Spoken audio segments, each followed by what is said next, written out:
I'm going to call the Budget Committee to order at 6 o'clock. We're going to get started with the Pledge of Allegiance. To the flag of the United States of America and to the republic for which it stands, one nation, under God, indivisible, with liberty and justice for all. Okay. Next on the agenda is a roll call. Sam, go ahead. Samantha Kearns. Olivia Welch-Erdahl. Brian Mazer. Elizabeth DeBrule. Kelly Boyer, Select Board Rep. Jared Talbot, School Board Rep. Joe Alexander. Frank Hobbs. Doug Pounds. Israel Carey. Peter Grigorokakis. Laura Stevens. Allison DeCesare. Richard Manzo. All right, I have Danielle and Derek here for staff support. I have department heads here. And I think we have 3 of 5 select boards, so welcome. Thanks for coming, guys.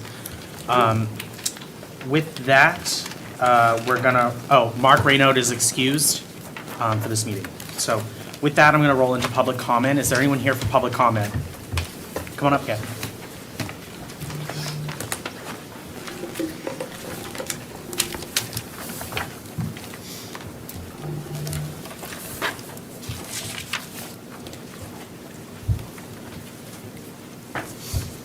Welcome. Hi. Kathy Ball, 29 Mill Street. I'm here tonight speaking to you as your town clerk. I'm deeply concerned hearing about the proposed budget cuts to election officials, specifically to the stipends paid to the supervisors of the checklist. I'm here for selfish reasons. I do not know how I can organize and assist the moderator to run the upcoming March 25 town and school election if the supervisors of the checklist resign. I cannot serve as both the town clerk and the supervisor of the checklist. There are checks and balances to each list of duties required by law. There is nothing political about the supervisors of the checklist. Many residents probably have no idea what the supervisors of the checklist job entail. There is no prestige in holding this elected position, and the clerical work requirements keep multiplying with every state of New Hampshire legislative cycle. The supervisors are required to possess the ability to scan and type data into the statewide computer system. This is a clerical job requiring attention to detail, accuracy, and adherence to all state of New Hampshire election laws that may change with each session of the legislature. They adhere to confidentiality of voter registration information and security access within the state computer database. All procedural actions are strictly scrutinized by state election officials. They're required to meet on specific date and times throughout the year. Specific meeting requirements are dictated by New Hampshire law in the state election calendar, advertising the supervisor's availability. There is a requirement that the supervisors meet with a minimum of once every 90 days for periodic maintenance of the checklist. However, Goffstown supervisors meet a minimum of every 2 weeks to keep their records up to date. They're required to maintain national change of address, NCOA, requires review of permanent changes to address to residents moving in and out of town. Presently, we have 249 records delivered by the Secretary of State's office requiring issuance of written notifications to each voter and procedural processes to be followed to resolve the discrepancies in these voters' applications.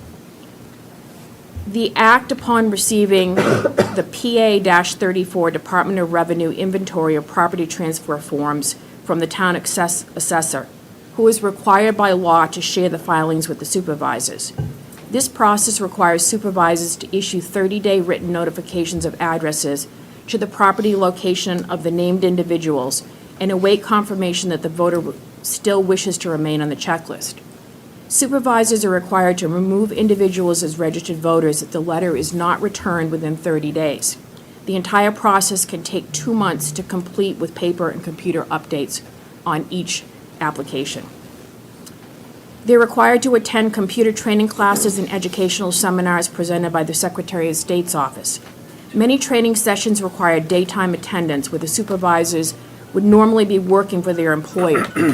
SOCs also must work for an employer that will allow them time to be away from their usual work schedule to meet their sworn obligations by utilizing vacation time or excused absence from their employer without pay.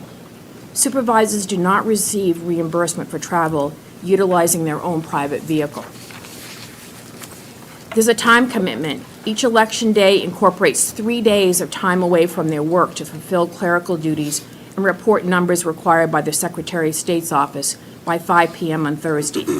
Keep in mind that on a Tuesday's election day, they performed 12 to 20 hours of clerical work encompassing registering voters, coaching a team of assistant supervisors of the checklist throughout the day, and staying until the end of the night to accurately count all in-person and absentee voters. Until the supervisor's checklist manual count matches to the clerk's count, the clerk, what I'm doing from the ballot machines, no results may be announced. Follow-up of Election Day duties includes scanning every Election Day voter, reporting voters by party count, entering all data from original paper-registered voter documents into the state database, and filing records. The supervisors registered 1,410 new voters on November 5th, Election Day. All new voter registrations are required to be entered into the state database by the end of the year. They offer off-site voter registration to those requesting absentee ballots as non-registered voters, and they assist with registration of residents that are infirmed in elderly care facilities and the nursing homes. They create in-house training programs to educate residents enlisting to serve as assistant supervisors of the checklist prior to each election day, ensuring that our town remains compliant with the newest regulations. These training sessions must be offered during the daytime to accommodate workers with daytime driving requirements, while additional trainings are presented in the evening to accommodate workers with daytime work obligations. Flexibility to adapt to election laws and procedural changes is required. New election law changes during 2024 are reflected in a 49-page outline. New voter registration forms were initiated on November 11, 2024. Citizenship requirements are now required with a proof of a passport or a birth certificate. These recent changes will require additional training to utilize assistant supervisors of the checklist for the future election days. Support to the town clerk is required to immediately provide information on the location of registration documents and filed records when I'm called upon by the Secretary of State or Attorney General's office. Supervisors are also on call to assist with timely input of pending federal postcard applications to issue absentee ballots required by federal election mandates.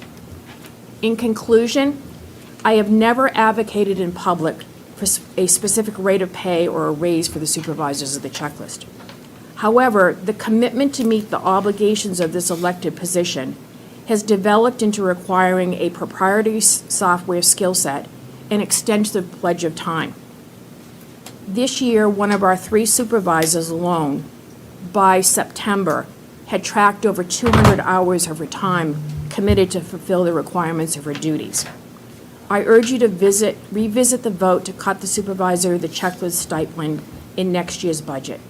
Thank you for your time. Kathy Ball, Town Clerk. Thank And you, I, Kathy. Joe, I have a copy to leave so that each person on the board, if you'd like them to be able to Yeah, see absolutely. this.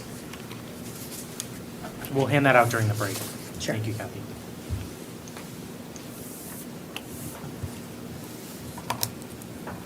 Thank you. Is there anyone else here for public comment?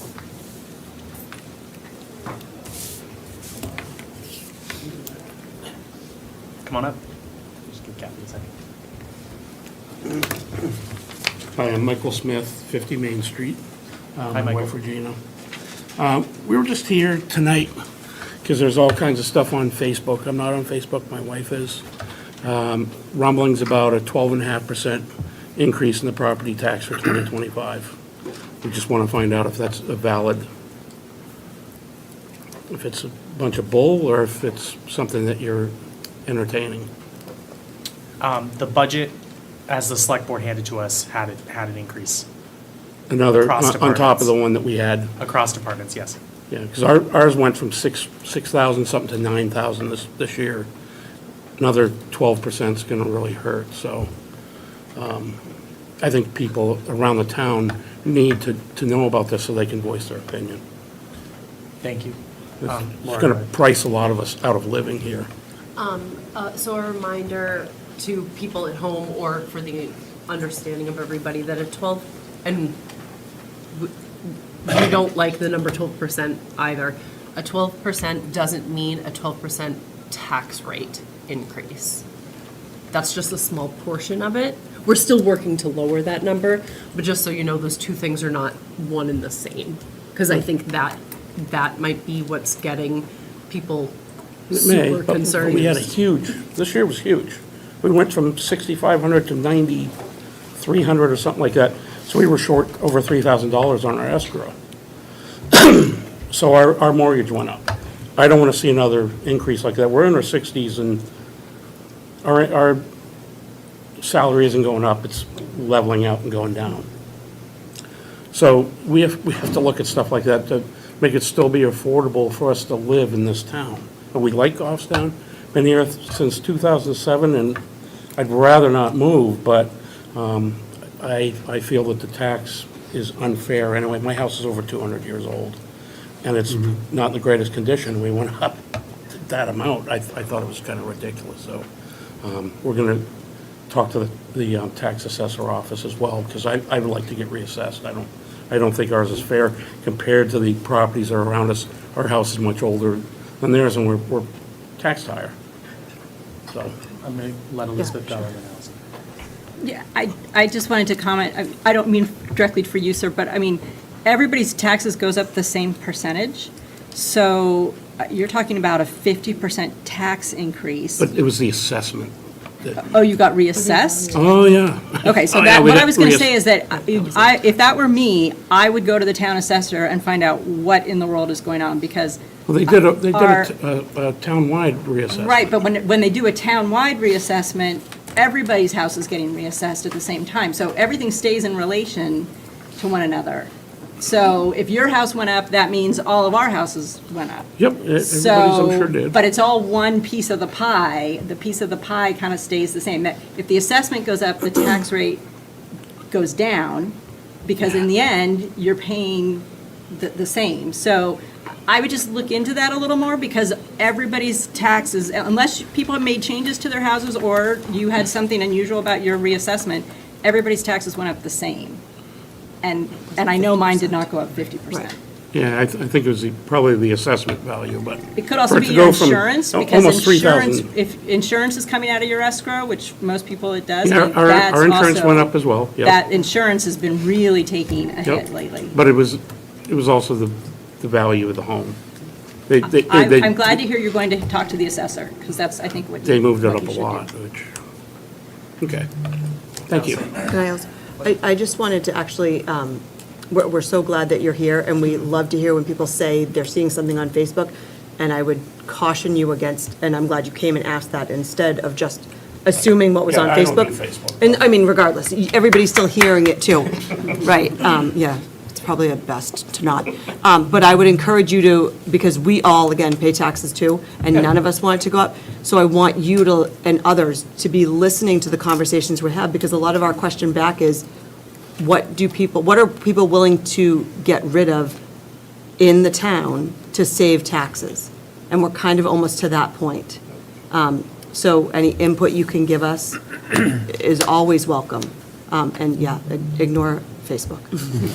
Horrible, horrible, horrible. But come to us and listen, and you can watch them on GTV. You don't always have to be here in person. And you can watch them after the fact too, and encourage your friends to do it. Because this is your best place to get real information, not someone's spin on it. Okay. Okay? Thank you. Thank you. Anyone else? Come on up, Christine.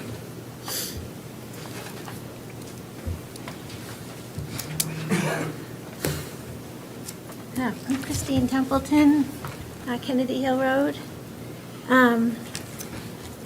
My second point was going to be about the reevaluation of property that happened. So I'm just going to start with that. So the reevaluation of property assessments, we don't have our insurance in our mortgage payment. We don't have property taxes escrowed.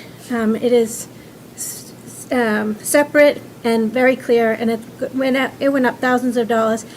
We too have a over 200-year-old house, and I know that there was a significant significant increase in tax revenue for the town, and that revenue wasn't allocated to any particular budget when you received it last year. And I would like to understand where that money has gone and how is that going to be used going forward to offset some of the increases that the various groups are going to be asking for. I don't know what you're referring to specifically. So I don't know how many millions of dollars was collected more last year than the prior year due to the reassessment of property values, but there was a significant amount. And one of you, I think, did you have the number, exact number? Somebody had the number. Not you, Peter. It wasn't you. Just in case, I didn't really have to read my last name. Yeah. No, I thought it was you. Maybe it was Dan. Well, I know you, Doug. Look at it. But anyway, there was a significant amount. I can't, I don't know the dollar amounts because I'm not privy to any of that. But it was a huge amount that wasn't in any particular budget yet because you had just collected it at the end of the year. And for 2023, you have this new budget that increased our property taxes again, but where did that money go, the increase of revenue go to the 2024 budget is what I'm trying to understand. Maybe Derek could answer? Yeah, Derek or Danielle. Just do your best.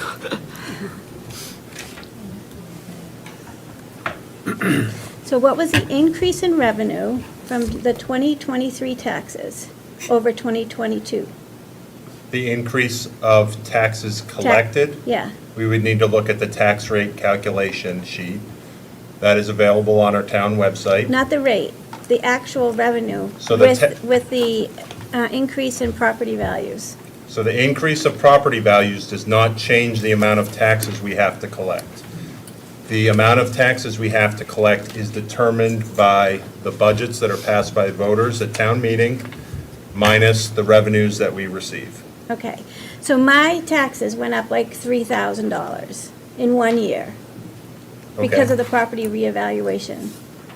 So you got $3,000 more dollars out of us, and I'm sure most homes in the town, than you did the prior year. That's the money I'm talking about.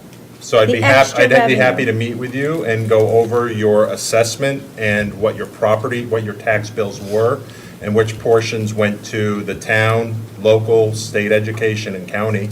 If you'd like, I'd be happy to sit with you. But the amount of taxes we collect is determined by, again, how much is appropriated at town meeting minus the revenues that we receive. And then that number is split up over the total value of the town to get us a tax rate. So a change in value, if all properties increase by 50%, then that doesn't change the amount of taxes we collect. So if there was something that your property was assessed at a higher increase than other properties, then that may have impacted yours. My house is falling apart too, 200-year-old house. And I'd be happy to meet with you, and Yeah, I can get but your it's not. contact. Yeah, but I don't think I'm getting my point across, but that's okay. I can meet offline and Okay. understand it better. Thank you, Derek. But I had the impression that there was a lot more money out there that was collected for 2023 that should be applied to 2024, but yet our tax rate went up again. Doug?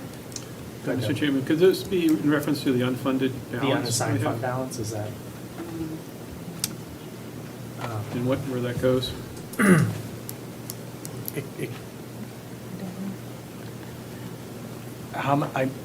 Brian, go ahead. Thank you, Chair. Christine, I wouldn't say this is the entire thing, but remember last year when the proposed and default came in front of us and the proposed didn't pass, so it was still default? Just on the school side, if I remember correctly, it was still an increase of $3.3 million over the previous year that we had to make up, even though we're under a default budget. So that has to come from somewhere. Okay, so, all right, that's So what I want to know. that's Where one did that example. money go, and how was it used? Yeah. But we still had an increase in tax rate again this year. Well, the tax Oh. rate changes every year. Yeah, okay. All right, well, I'll move on. That's okay. I don't want to take up too much time. Yeah. I would also like to share with you that I've been with my company for 30 years. I work for an international organization. Through my tenure, there have been several years where raises were not given, particularly during challenging times, and there were even instances of pay cuts. One notable year, the president of our company proposed a 6-month pay decrease across the boards to help us weather a difficult period. The understanding was that if everyone contributed, no one would lose their jobs. We were all grateful to keep our positions and were committed to helping each other through these tough times, knowing we were all in it together. However, our company has since grown too large for such measures. This year, we have seen 3 rounds of layoffs, and last year there were 2. Additionally, there have been no raises.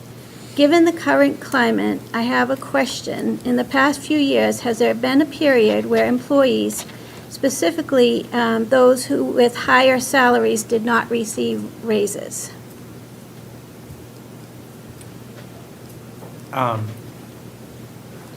So I'm not gonna answer that because I don't want to give you incorrect information. But we can get you that information. Okay. Because I feel like we can't assume everyone gets a raise every single year. It doesn't happen in the real world. I don't know why it should be different for other places. The other question I have is, it seems that our town operates with a use it or lose it mentality when it comes to spending. My question is whether any programs have been implemented to incentivize everyday school or town employees to report potential savings opportunities. For example, if they identify unused assets that could be sold or recognize areas where money is being poorly spent, could there be a system in place to encourage them to notify the appropriate authorities? One possible approach could involve offering bonuses to people who help identify and implement savings, with the funds saved potentially being redirected towards improving wages. Shifting this mindset could potentially not only benefit fiscal responsibility, but also for increasing employees' morale and making the most of taxpayer dollars. So Christine, we currently have a program like that, I believe, at Town Hall. There's a merit pay system. So when employees, on the town side, I don't know necessarily about the school side, but the town side, if they find a significant amount of savings, do you want to speak about it, or? No, you're doing great. If they identify a significant amount of savings, there's a merit pay line in which the select board can award those members. Oh, that's wonderful. And is it utilized? It is, yeah, depending on, department heads have to submit those people for merit, they're all reviewed, and if it's awarded or the amount is dependent on how much money we have that year, how it's allocated. But yes, we do utilize that system, and people are recognized for those kind of efforts. Awesome. Glad to hear it. Thank you. Thank you, Christine. Can I make a suggestion that maybe at the deliberative session, some of the comments, I really appreciate people coming out and making them, but it shows to me that maybe there's some confusion about the tax reassessment and the way the whole thing works, and that it might be worth some time to have the assessor or someone else at the deliberative session explain that in real language to people. I think so, too. Yeah, can we make a note of that, Danielle, to have the assessor there or somebody that can explain that assessment?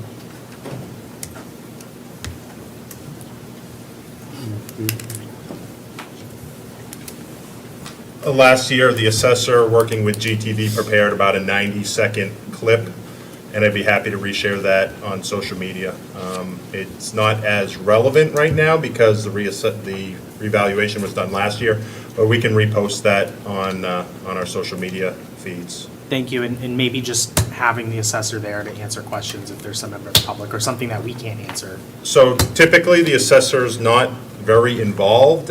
We would encourage people to reach out to the assessor to ask specific questions about their property and their assessment, and Scott's very responsive to those requests that come in. Okay. Anyone else for public comment? I just wanted, can you put it on the town website? I don't go on social media, but. Can you have her come Yeah, back up to the? absolutely. He's just asking to share them. Yes, we can. We can post it there as well. She was just asking to repost that Yep. video on the website, which that video will be reposted. Hi, welcome. Hi, I'm filling out your handy dandy form. I'm Megan Boyd, I'm on Reed Street in Goffstown. I've been trying to keep up by watching online, so thanks GTV. I really do truly appreciate all the hours that you guys are putting in. It's mind-boggling. I feel frazzled and I'm sitting at home, so I do appreciate that you're trying to keep Goffstown affordable. I would be remiss, though, as a voter, a taxpayer, if I didn't speak briefly to the concern I have over the nature and the tone of some of the questioning of our town leaders. And I think this is perfectly exemplified by the various discussions that have happened in the past week surrounding our schools, administrators and staff. On both the budget committee's school tours, actually attended two, which was great. And during these meetings, leadership from both the SAU and the schools provided an unbelievable amount of information, quantitative, qualitative, about how critical administrators are, especially in the face of skyrocketing levels of need, which are not what was happening when I was in high school. So when we say, well, in my day we had this, it's really not relevant. And despite this, various comments and questions seem to persistently indicate that either these people aren't understood or they're not being heard. And I don't know which it is, but it's frustrating. And when I'm sitting here listening to administrators having to justify their jobs by providing a log of their daily activities, when they've provided so many instances of what they do, it's hard to listen to and it's hard to watch. I know that you are having to make really tough decisions and keep town affordable, but it's difficult as a parent of kids in the schools who needed these administrators to hear the way that they're being talked to and about. I do want to say that moving forward, I know the school discussions have passed primarily, but as you consider who we are and who we want to be as a community, please listen to our town department leaders when they're telling you what our community's needs are. These positions are meant to be nonpartisan, and it feels like that's a thing of the past. And I'm sadly finding myself grateful that my kids only have 5 more years left in these schools, and they can hopefully make it through before a lot of these services are eliminated. And that's a sad position to be in. I think that when families are considering moving to this town, one of the first things they're going to look at is the state of the public schools. And if I had known 10 years ago that this school district would be spending the least amount of money in the state per pupil on kids in grades K through 12, I would have seriously reconsidered moving here, which will impact taxes. So thank you very much, and I do appreciate all your hard work. Thank you very much.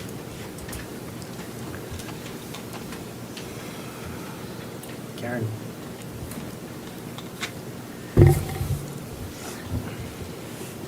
Karen Manaski, 22 Rochambeau Street. I know that meetings that I've been involved in, and the deliberative meetings also, that there is like a contingency fund that's out there, and I don't know how that's collected, but when there's a warrant article and it says this will not increase your taxes, my understanding is they're going to the contingent fund to get that money to pay. So it is our taxes that are paying for that. So I don't know if that's what Mrs. Templeton was alluding to or not. Yeah, so let me help the public. There's 2 funds well, there's a school side fund, which is a contingency fund that the school board can use in emergency situations. There's the unreserved fund balance, which is a fund that is made up of unspent revenues from the previous year or years before. The select board by RSA is allowed to hold on to a certain amount, a percentage. I believe the select board made a policy of 12% of the total operating budget they're able to hold on to, so for unreserved fund balance. Part of that is used to hold on to cash flow for the town because the town is responsible for paying the school and other, county and things like that, so they need to hold on to a certain amount. I believe the select board put that 12% in place. It was like the middle of a recommendation from the Department of Revenue Administration. So there is a current fund balance in place that is made up of unspent revenues from our taxes. Tell me about your motion.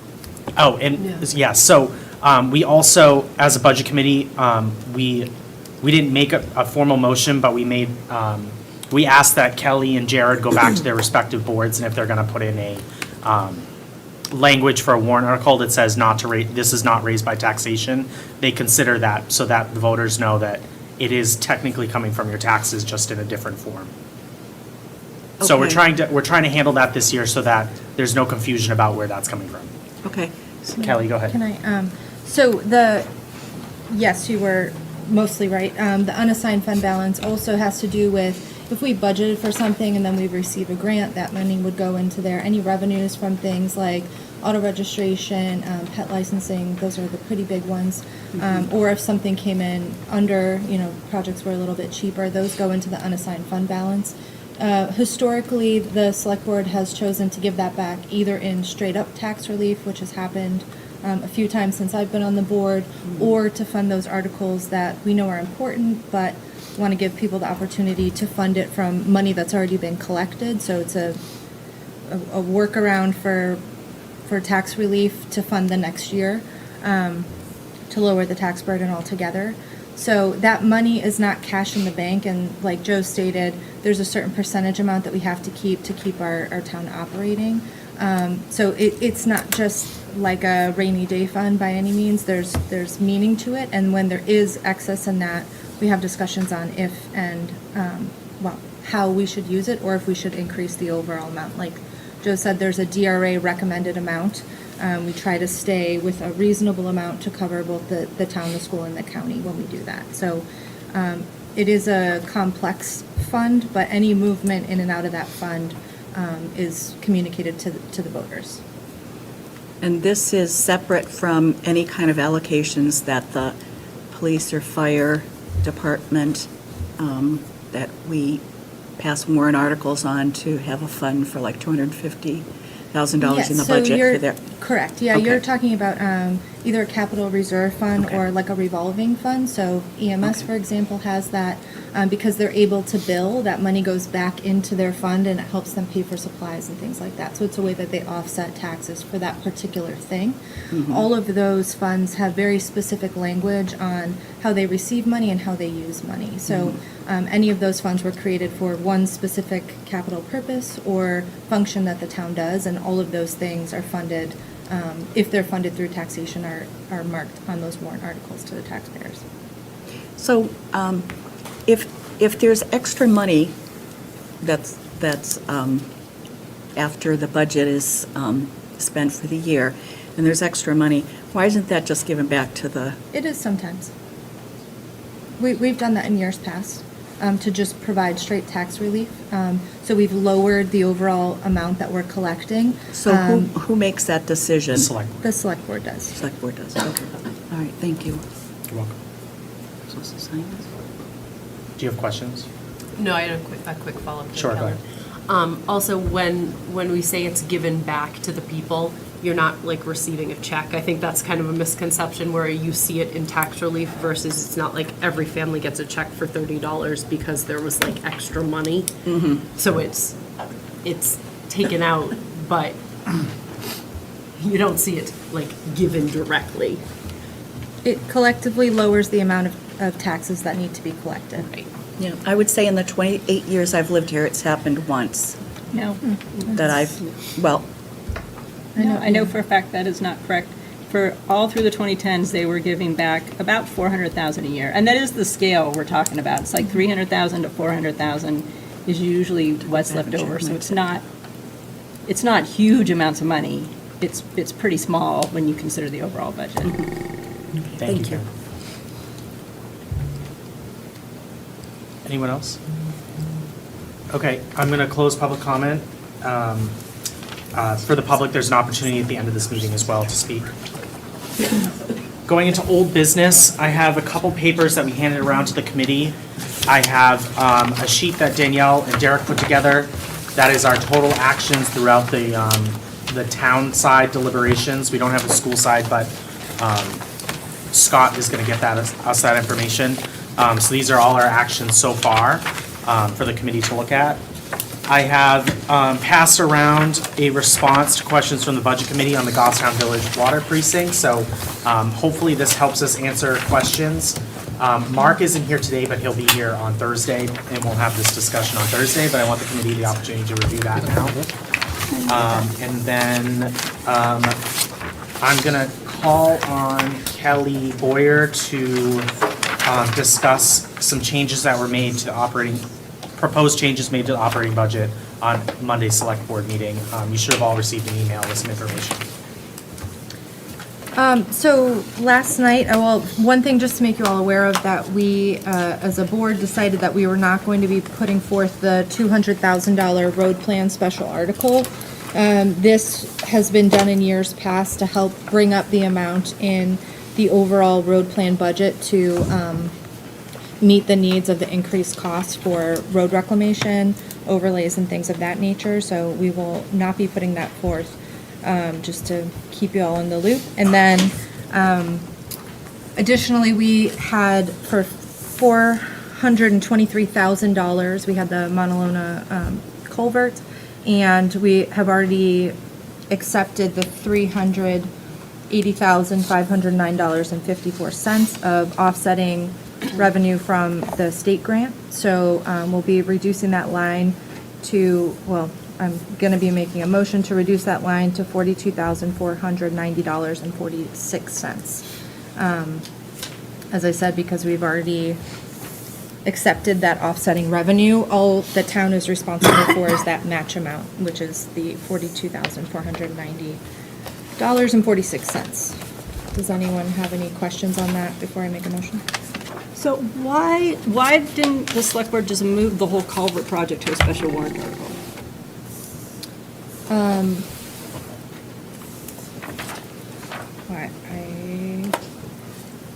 I mean, the advantage that would be you get it out of the operating budget altogether. It's a one-time expense. Go ahead, Jared, to you.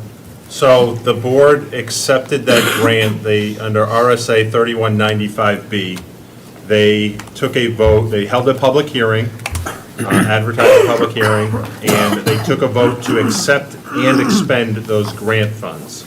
So it operates out of our grant fund budget. If we were to put it into a special article, no means no. So if the voters voted it down, which they'd really be voting down the almost, I think it's like $43,000 of local match for the 90% that we get from the state, then we would not be able to do it. So we are still able to do that project out of the grant fund. It just, we don't want that to be tied necessarily to a special article or to the budget in case either of those would fail. We still want to take advantage of that 90% grant from the state of New Hampshire. So is the 42,000 in the operating budget? No, they wiped everything, and the Budget Committee could make a recommendation to add 42,000 to the operating budget, but no, we took the entire project out, both the appropriation and the revenue. Okay, that answers my question. It's like, why would we? That's the answer. All right, so I just want to make sure I'm clear on it. So we had both the appropriation and the revenue in the budget. Does that mean, like in this case, right, when we're thinking 12.5% is what our spend is going up, right? When we're thinking about that, we were only just thinking about the increase in the spend, not thinking about the offsetting revenue, right? I don't know where the 12.5% came from. I don't either. So that appropriation, if Vice Chair Selectwoman Boyer makes that motion and it gets approved, sorry, Kelly. If that were to get approved, then that would reduce the total appropriation that's on the operating budget. But in terms of this is what I'm trying to really get to. Okay, this is why I want us off of Facebook, please. Okay, is because we need to be having real conversations with people about how much our choices impact the dollars they spend, right? So when we're just saying numbers on like this budget's gonna go up X, and we're not talking about offsetting revenues, we're not doing any of that, we're not giving true information to our neighbors, and that's not fair to them, okay? So what I'm hearing right now is that we're saying we're gonna spend $40,000 less next year if we choose not to put that in the operating budget. It might look nice on paper, but that's what we're doing. Is that correct? Ish, So, unless we choose to so do if the motion is to remove the whole project, Yeah. 100% of the project, including the 10% match, DPW would need to find that 10% match out of their appropriation, or they would have to look to, does this fall under bridge or?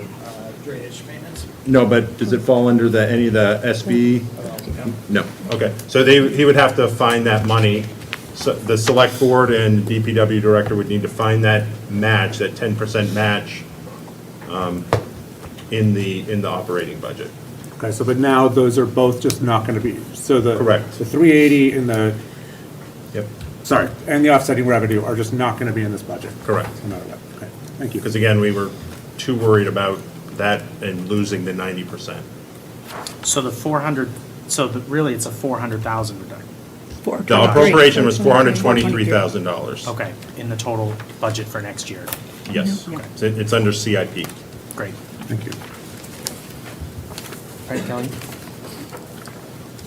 So I'm gonna make a motion that we reduce, does someone have a line number for me? I haven't gotten it for, does anyone find it? Let me get that. I hadn't opened it yet. Since CIP? Yeah. It's at the end. Critical culvert replacement. It's in, I got the matrix. Yes, please.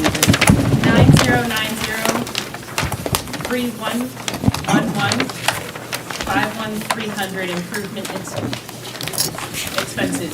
What page are you on, Danielle? It is on page 17 of your budget detail. The large sheet. Thank you. So I make a motion that we reduce that line to zero, removing it from the proposed budget. Second. Is there a second? Second by Elizabeth. Any discussion on this? I'm sorry, I'm just unclear, where is this on page? Can you Page read that? 17, it's right above the Public Works Highway, which is bolded, about 5 or 6 lines from the bottom. Improvement expense, okay. Yep. Thank you. Can you repeat the line number, please? 9090-3111-51300.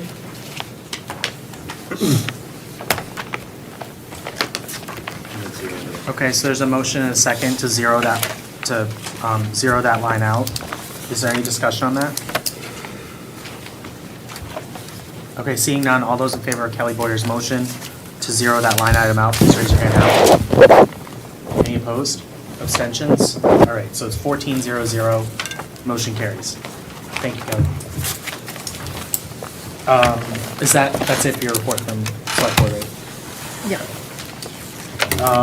So now we're gonna move into DPW deliberations, so Adam, come on up. Can Housing. I mention one thing? Yep. I'd like to follow up on something that I said at our last meeting, at the very end, when Shannon Carey came up and was stating that, basically, that charter schools can do it for cheaper than our public schools, and why can't we? And as a previous charter school parent, I went through the things that Goffstown Public Schools have that at least my charter school did not. In going through that, I realized I missed the largest reason that charter schools can do it for cheaper, and that is that they don't pay for special education. I assume most people sitting around this table probably knew that, but in an effort to really start using this platform to educate the people in the audience who are frustrated by their taxes, that is an enormous part of our school budget to begin with. And charter schools, while they may provide the services for special education, the town that is the sending district, so in this case Goffstown, pays those charter schools to provide the special education services. So that is why, no matter which charter school you ever look at, they can do it per pupil cheaper than we can in Goffstown. And I really got home and I thought, wow, that was a huge piece that I missed, and I don't want to be missing that. So I just wanted to go back to that. Thank you for clarifying that. Thank you. Come on up, Adam. So at this point, I'm on page 11. We have 11, 12, and 13. Wait, yeah, 11, 12, and 13. So this is really an opportunity for the committee. Adam's here to answer questions, and we can look further into these lines. Elizabeth, go ahead. So, Adam, when I look through the budget, I'm sorry if you already covered this and I missed it, but the road plan isn't all in CIP, is it? Part of it is in the operating budget. That's correct. So maybe before I answer that, I did have, with the risk of making things more complicated by trying to make them more simple, I had a couple handouts for tonight. I took Derek and Danielle's Excel sheet and pulled out only DPW line items, reordered with a delta column to show you from greatest to least, increase from default to proposed, hopefully to help kind of focus that discussion on those top-end items. And then there's a second packet, I don't know if it's made its way all around the table or not. I haven't gotten anything. Okay, so We don't know, that's still down with Richard or? Yeah, we hand it. Who's got it down? Is it down? Are you talking about the one that starts with cemetery operations? Yes. Yeah, and the then- discretionary lines. And then I've got a, oh yeah, that's sorry about that. I didn't want to run the risk of tripping on the spider down here on the floor, handing out one to everybody, but, so the first one is just DPW budget, and as I mentioned, I resorted all the lines, largest delta to smallest, for each of the divisions and CIP. And then the second, I'm sorry, just for the divisions, and then the second is, quote-unquote discretionary lines, which is anything that's, included with any of the personnel changes, anything required by law, that sort of thing. I think that was the second question from the Budget Committee last week, to maybe get some clarity on, what budget items, for instance, line striping. Could the town decide to get rid of most of our painted lines on the roads? Yes, there's only a statutory requirement for some of the more heavily traveled roads. Whether or not that's a good idea is obviously up for discussion, but I wanted to get all that type of thing in one spot. So you kind of have two different lists, but they both are sorted by amounts. Okay. And then I should have copies for the comments too, since they're all the way around here. Very large sheets. Don't start with that. Tried to go as big as I could for everybody. Yeah, that pile has two Eyes. different At ones. night. Everybody got those? Okay. We handled it on this side. Got lost somewhere over in that I got area. lost over here. Yeah, I'm missing the second one. Oh, I have two copies.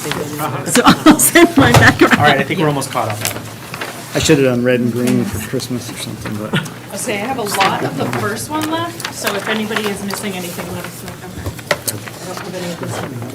That's the one I already had. Okay, so let everybody get that sorted. I'll answer Elizabeth's question. So, yes, so the road plan does come from, road plan, quote unquote, does come from different budget lines. We try to incorporate pretty much everything that has to do with road maintenance or reconstruction in the overall umbrella of road plan. A good chunk of that, the largest portion, because it's the most expensive thing that we do on our roads, is under the reclamation line, which lives in the capital improvement program, largely because of the historical way that it was funded or defunded and then refunded over the years by special articles, and it went into the capital side of the house. But, so that right now stands at 1.6 million under reclamation. Some of those funds are used for overlays or maintenance overlays. If a main road has been paved, rebuilt 10 years ago, 12 years ago, 15 years ago, we really want to keep our good roads good, so those get their regular overlays. But primarily drainage, either replacement or installation in areas that don't have drainage already as part of our reclaim projects. So in the budget, that reclaim takes up, a good 50, 60% sometimes of the overall annual budget, just because it's so expensive to go soup to nuts with the road. And then the other place where road plan funds live are in the operating budget. We keep a line resurfacing, and that's going to be, depending on which sheet you're looking at, it's near the end of highway. Let's see, budget line for you would be, hasn't changed in several years, but it's 3111-60100 is resurfacing. So that's been budgeted at $500,000 for several years now. What that line is, primarily it lives within the operating budget because at a minimum, we want to make sure that we get to overlay any streets that were rebuilt the previous year. So this allows us to make sure that each road gets the proper thickness of asphalt. If you only have a 2.5-inch base coat of asphalt, you really should be weight restricting those roads until they're topped, because a heavy truck, oil deliveries, that kind of stuff can cause rutting in new roads especially. So we historically have had this resurfacing line to allow us to get the overlays done and make sure that they're part of the default budget. And in practice, that's happened when the CIP was completely defunded. That was the only money that the town had for road work in that default year. Go ahead. Okay. I just want to add that also includes, there's other lines in here too for sidewalks, line striping. Yes. Curbing, things like that, or if, we need a stoplight or any signage. So just to keep that in mind, that those things are usually included with those projects as well. Yep. So if, depending on what the mix of the road work for the year is, we may draw from the, as Kelly mentioned, street light maintenance line. There might be, a pedestrian signal that needs to get swapped. We'll draw from that budget line for that part of the project. Drainage maintenance is one that there's some funds in that normally we try to reserve for one-off drainage projects. So maybe one or two homeowners have a flooding issue in front of their house, but it's on a street that otherwise doesn't have many flooding issues or isn't due for a rebuild, or is in such good condition that it's not ready yet. Those funds would go towards that, maybe a one-off, one single leaching structure, or maybe one structure to extend an existing system. So that fund will get used. We have a stone and gravel line, which primarily the stone and gravel purchased under that line would go towards those one-off smaller projects, or anything we might do for, work around our own facility, for example, for, basing out a parking lot or something. But anything for a reclamation project is going to come from that overall CIP line. So we use a lot of gravel for a reclaimed road, a lot of times to bring the grade up to where it should be, or reshape the road. So. Okay, so I'm still a little muddled, Adam, because that was a lot of information. But, so you're saying more or less maintenance is in operating, and reclamation is saving new roads or building new roads or reclaiming roads that are really, really far gone is in CIP. Is that more or less true? For the most part, yep. Okay. Okay. Yeah, and it's it kind of gets obviously mixed, because each year the mix of projects is slightly Right. different. This year you might have, as we do a lot of work in Pinardville, especially lately, and for the next several years, those streets cost more to rebuild, so we're going to be drawing more funds from the reclamation line, because there's a lot more drainage involved, a lot of utility conflicts, that sort of thing.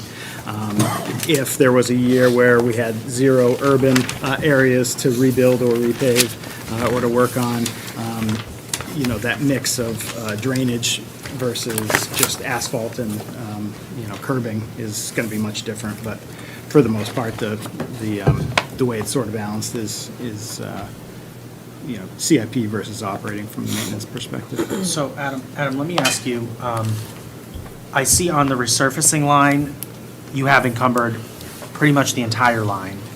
And then on the reclamation, you encumbered almost half of the line. Right. Do you see your department being able to handle those projects on top of what we are budgeting you for roads next year? Because I'm asking, is there maybe an opportunity to cut it because of be utility nice. issues for next year, knowing that we'll add the money back the year after. I wish there was. Largely, that is, the work's already been complete. Continental Paving is our asphalt contractor, and some years are worse than others. This year, in particular, we paved our last road either right before Thanksgiving or right after Thanksgiving, but they have not billed us for almost any of the work done to date. So those encumbrances are only there to allow finance to pay a bill if it comes in after December 31st. Okay, so all your projects, the 714,000 reclamation, those are all complete? Everything that we have, that we plan to do from a roadwork perspective for 2024 is done. We have outstanding billing, which will likely be almost all of that money. What the select board historically has liked us to do is if there's, let's say $100,000 encumbered, put that money towards the top coats of those roads that were reclaimed. So we've got kind of a double insurance, if it's all one project that's not complete, or sometimes we'll do, last couple of years, Pinardville's a good example, Pine Hill, maybe we only made it halfway up the street, and we have money left, the select board will encumber funds to be able to finish Pine Hill because we've already started it. It's not really fair to the neighborhood if we get into a pinch and, the following year, the voters zap all the road plan funding and now you're left with encumbered funds that you can't spend, so. Okay, Jared. Just want to add a question off of Elizabeth's. For the CIP work that you're trying to do, those are individual warrant articles that we have. Is that accurate? In the past, what's happened is we've had a couple years, and maybe Derek and Danielle remember, I think it's 3 times, maybe only 2, we've gone to the voters and asked to add to the CIP reclamation line. I think it was 200 or 250. I think the last time we did it was town meeting in 2020. In the operating budget, we had $1.1 million, and there was an article for $500,000, so $500,000. That got us to the 1.6, and it's been level funded since that point. So it's now part of the operating budget then? Yes. Part of those votes at the time included language that To include voting in the yes operating budget, includes it ongoing in perpetuity. in future defaults, yep. My next question is, to your understanding, have we taken any money out of those lines and given them to other departments? Usually it's the other way around. I can spend money pretty quick if need be, especially if we run into a situation like we were last year where we had a shortage of staff. I couldn't fully man 2 or certainly not 3 excavation crews, so we ended up contracting out some work. So we actually more often run into the situation where we want to finish this road, we're going to have to borrow from somebody else that might have a surplus. Versus the other way around. So no, to answer your question, I don't believe DPW has ever been the donor of other of other departments. Great, thank you. Peter, did you have something? I was going to say, I think some of your fellow department heads are talking about having to lose that money. Oh, yeah, I get the Would that sticks. explain, so 2023, right, like where we were at 2.4 million instead of this 1.6? Yes, Right. yep. Just to ask. And some of that is rolled in from within my own department as well, but yes, some of that came from other departments. So I kind of going to Chairman Joe's question, of this year's 1.6 million, how much of the work do you think will be done by the end of the year? You do believe that close to 100% of that work is done by the end of this year? We talking about 24? Yes. So what, we're kind of like airlines. I try to overbook, so we always, always, for whatever reason, don't get to the entire road plan list. So this year in particular, we had a couple of streets, Laurel Street in Pinardville, and then Ivy and Wall, which is a small dead-end neighborhood next to Laurel Street. Those are the 3 that we didn't get to this year that were on the original list. I think our original goal was to get to about 8% of the town's road network. Yeah, just over 8% was budgeted. So we got everything except those 3. So we've started Laurel Street, but had to, due to weather, obviously bail out at this point. So that's kind of how it goes. We usually end up with 1 or 2 streets on the usually on the reclaim end. Continental Paving, or any paving company, is usually pretty able to, if you give them enough notice anyway, here's all the streets that we want to overlay, or streets that were reclaimed last year, streets we might need some just very thin shim type temporary treatment on. I love you. You answer so many stuff that I don't know. Yeah. So I'm gonna come right to it. So what percentage, I'm really sorry, you're just saying things I don't know. What percentage of the work do you think you guys got done with like those like couple roads you weren't able to get done? Depends what you're asking, dollar-wise or yardage-wise? Yardage-wise. So, let's see. So those 3 streets were about 8,000 square yards of reclaim for Laurel Street, Ivy, and Wall. The total budgeted yardage, and it's obviously an approximation, was 138,000 square yards. So that's not all reclaim, some of it's just an overlay, 1.5 inch, versus a 2.5 inch of base on a reclaim project. But based on area, it's about that 8,000 versus 138,000. Thank you. Sorry, it's just a complicated thing, simple questions, sometimes don't get simple answers. I just don't pretend to know how to do your job. I don't either some days. Okay, so for the committee, to keep us on track, we have 3 pages of DPW, 11 to 13. So if there's, go ahead, Elizabeth. If there's specific questions about lines. Yeah. Go ahead. So, cemetery operations, with the revised budget, you still had, at the end of October, about 25% that was unexpended, not encumbered. I can't imagine you've gotten that much done in cemetery operations since the end of October. So the weird thing with that cemetery operations line this year is, you'll notice on your report on page 11 there, the second to last line on cemetery is facility maintenance. Yeah. You'll notice we had a 22,000 budgeted, 0 spent. That was largely the Shirley Hill Cemetery expansion. The Shirley Hill Cemetery is running out of space, so the cemetery trustees had asked that we budget for where the fence line, if you've been to that cemetery, the flagpole is, remove the flagpole assembly and the cul-de-sac turnaround, remove the fencing and extend the road up. They own some more property beyond the fence line. So we're doing that now. That's a good kind of off-season project for us. One, so we're not out there making a ruckus when people are still in the season for memorial services. But also because it's a little bit more flexible than a road project where you're dealing with traffic and then the daylight hours and all that changing. So we're out there now. We've got a good chunk of that's been requested for fencing. So all the fencing that is on the upper half of the cemetery is being replaced as part of this, and then they had to be extended. It was in pretty rough shape. And then we've got the gravels and the select materials and fabrics and stuff. So that will pretty much bring that right to that budget line, the revised budget number by the end of the year. Okay, and then you have another 30,000 though that hasn't been spent in that department. It's not a department; it's a subdivision. So let's see, some of that, of course, is wages, longevity, that sort of thing that, doesn't kick in by October. I'm trying to think of other big lines that are, that is really it. A couple thousand in that last facility maintenance line.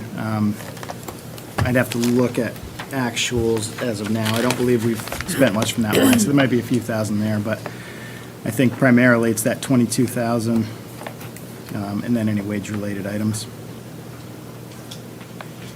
We get our water billing. That's another big one for cemetery. So they only bill a couple times a year, so we haven't had our water billing for the second half of the year yet. Which is going to be how much? 502.90, so we're about 3,000. We've got 10,000 in wages. There, yep. Yeah. I'm going to move to reduce Well, the thing is, I don't have the line. I mean, it would be total cemetery. You can total op- reduce the total The operations? total operations if you want. Yeah, I'm going to make a motion to reduce cemetery operations in total by 15,000. Okay, so there's a move by Elizabeth to reduce the cemetery operations sub-department by 15,000. Is that how I refer to it? Division, that's fine. Division. Yep. By 15,000. There's a second. Second. Second by Brian. Go ahead, Elizabeth. Do you have something to add? I think this is over budgeted. I just don't think, I think we already talked about it. Okay. Maybe Danielle's got. Danielle, go ahead. She has actuals I to just have an date. updated year-to-date as of December 10th, and they're at 164,000 out of 191,000, and that's the remaining of that 30,000 or so is in wages primarily. They underspent their part-time wages only by $700. So I'm just looking at the lines as we go down, but. And that still doesn't include the cemetery and expansion that- project. Yeah, and that doesn't include the 22,000 that is currently in progress that I was referring to. So none of the 22,000 you're saying has been billed yet? Correct. We only have $4 at this point has been assigned to that project. Sorry, could you say the number again? It's at 100 and, It's at 164,571. and how much did you know we're going to spend? Adam has 22,000 on the It's project. got 22. I think based on the quote I got for fencing, it's going to be closer to 15, but there's all sorts of stuff that we didn't necessarily budget for the flagpole plantings and stuff that the trustees probably expect if I, It means that there's like 5,000 5,000, that's yeah. not, because we're at 164 right now, there's an extra 22, so that's 186, and he's got 191 budgeted. That's fine. We'll modify, I move to modify the motion then to $5,000 reduction. Amend that? Okay. Discussion on that? Peter? Just because I know we're gonna have to keep on going. He was even saying it could be 22, it could be 15, right? Potentially. I would actually suggest keeping it at 10. 10 to 10. I'm sorry. I feel like let's make a deal. Well, I'm just throwing out there, but let's get that fast and let's start making our cuts, because we're gonna have to cut a lot of stuff this year, so. We are, you're right, but let's just keep it at 5 for Okay. now. Kelly? Adam, I know that expanding the cemetery for that portion is obviously a one-time project. Can you talk about some of the other work that is scheduled to happen up there? so particularly at Shirley Hill or any, like for this Well, project? any or of for them, any? yeah, the So, laundry list of things. You know, upcoming stuff for the cemeteries, we don't have any planned in the next couple of years, but at some point, they want more of the columbariums to be purchased. We do have, you know, offsetting revenue, but it doesn't come in at the same time, so the revenue is spread out as you sell them. But the one change that I do have this year, which, you know, I don't think we've talked about yet, is some urn purchases. We added some funds, a couple thousand, for purchasing urns in the operating budget that we could then turn around and sell at no profit, but at least have available for families that need it short notice, rather than them buying it somewhere else and then the other place has to come and deliver it to us. We added an offsetting revenue for those as well, so we'll sell them for the price that we buy them for, but at least it'll make things a little smoother. A lot of times we run into issues with the, you know, if somebody passes away and then they want to do short notice memorial services. Sometimes that's a lead time issue. Kelly? You're not saying the thing I want you to say. Sorry. So if you could talk in particular about the fencing at the locations that was deteriorating, that we Yeah, need to we've got- replace, when we need to remount stones, things like that, that are kind of Yes. ongoing facility maintenance projects. There's a lot of deferred maintenance in the cemeteries, which if it's deferred much longer, will turn into replacement projects. So all the wrought iron fencing at West Lawn, all the wrought iron fencing at Hillside Cemetery, which is the one in Grassmere. If you stop and take a look at that, you'll see it's slowly disappearing, rusting away. Gates that are off hinges and need to be repaired that have been, deferred. Headstones that are over. The Historical Society is graciously urged, decided to help with some of these, but, we can't just have anybody trying to upright private headstones and assume they're going to be done correctly. So some of those do require some significant amount of maintenance. So there's some perpetual care funds, but unless they are directed specifically, that maintenance is for that specific plot or family plot, we can't just spend any of those perpetual care funds for overall cemetery maintenance. Okay. So there's a motion and a second on the floor. The motion's to reduce the line Cemetery Operations Division from $183,953 to $178,953. Any more discussion on this? It's a 5,000 reduction. Okay. So if you're in favor of Elizabeth's motion, raise your hand now. Anyone opposed? Kelly Boyer opposed. Abstentions? Jared Talbot abstains. Motion carries 12-1-1.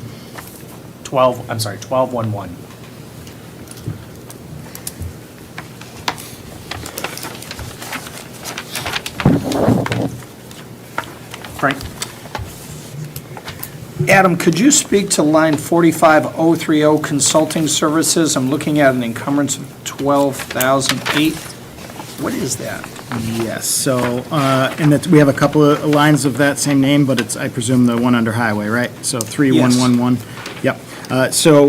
Right now, so consulting services is made up of several different things. So the big ones are DOT mandated drug and alcohol program, our roadside mowing contract, our knotweed treatment contract, any one-off or smaller engineering consultant projects that we do, our MS4 stormwater program, water sampling. That's what this line comes out of. We have interns that take the samples, but we pay for those samples to be tested against DES rules. Our DigSafe memberships, so that's as a utility owner, we own the stormwater systems, so we pay DigSafe to help us be the clearinghouse for our utilities, so we ensure the town's infrastructure is not damaged, but also we pay a company to do the utility marking for us, so they have all our GIS maps, and when the DigSafe call comes in, they're the ones that are out marking the streets now. Our dam registration for Uncanunic Dam comes out of that, that's $1,500 a year, I think. Any of our pre-employment background checks, hopefully we don't have any of those this year. And then our catch basin and pipe cleaning contract. I saved the best for last, that's the one that has the encumbrance left in it. We actually might have some encumbered left in roadside mowing, but I don't think that's going to happen kind of weather-wise. We do still have catch basin cleaning and pipe jetting is going to continue as long as, weather permits. So as you see Bellamore, they have a current contract, you see Bellamore out, they're either working for the sewer commissioners doing the same thing for them, or they're doing those cleanings and jettings for us. Okay, so it's a combination, it's not just one specific item? A lot of items in Gotcha. that line, Okay. but that encumbrance is almost Yep. all of the Bellamore Okay. contract. Thank you. Yep. Jared? And I apologize, 'cause I didn't receive the overall presentation, I don't have that to fall back on. Okay. But just speaking on that same line, it looks like, we spent $99,000, close to $100,000 in 2023. Our budget this year, no, it was a default budget, we're at 96,000, but we're looking at a 20% increase. What were the additions that really drove that 20% increase? Yes, so the two big guys there are the roadside mowing and the catch basin cleaning. Both were rebid recently, so now we are, doing 2 years now of increase, but when they were rebid, the new pricing came in higher for both, and just based on the volume and how much of that budget line is incorporated by those two things in particular. So there's not necessarily something additional that you're doing with that line, it's just really the inflation that's occurred that we have to pay for. That's right. The one thing I will say, which I kind of put this under my little discretionary items line, because, we don't have to do roadside mowing. Nobody's going to die, at least this year, because we don't mow the roadsides, probably, right? There's line of sight, safety issues and all that. knotweed treatments. So that's not an every year type item. We try to hold off. I don't love the idea of spraying chemicals, but it is a problem if we don't tamp it down every few years. So last year and in '25, we proposed to do those treatments, and then hopefully we have a couple years off. We can bring that down, at least that part of that budget down in '26. Great, thank you. Olivia? I have a question to follow up with the knotweed. How long is okay to go without spraying for knotweed?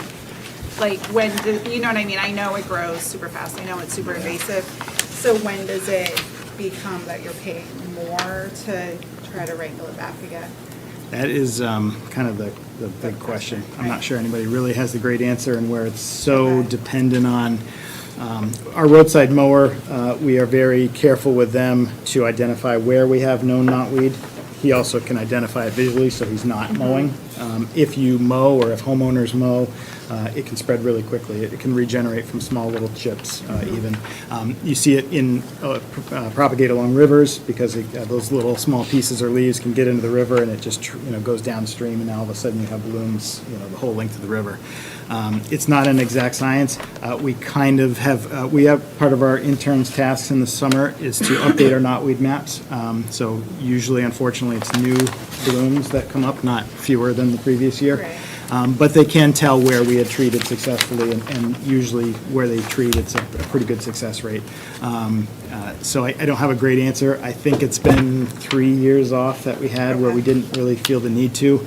But when we start to get into the period of time where we're getting a lot of complaints that pop up about sight line, especially at intersections, we have to do something.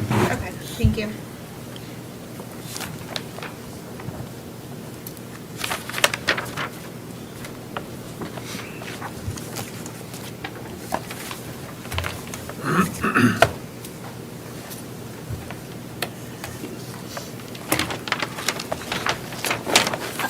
I think what I'm struggling with is that there just seems like a lot of lines that are under-expended for this late. They can't all be Continental Paving. What do you got? I'll try to give you some info. Yeah, I mean, that's great. I mean, but there's a lot of lines on here. Like, I circled probably 15 to 20 lines that are pretty substantially, maybe not 15 or 20, 10 to 15 that are pretty substantially under-expended. What you got? I knew you were going to say that. I was gonna say, I have one. Go for it. Okay. On page 12, 54550, painting and recon equipment, the budget was for 20,000, and year-to-date, October 31st, you spent 2,610. So it's like, we'll call it 17. So, current number, Danielle, I think has it, but the last I checked a week or so ago, it was about 9,500.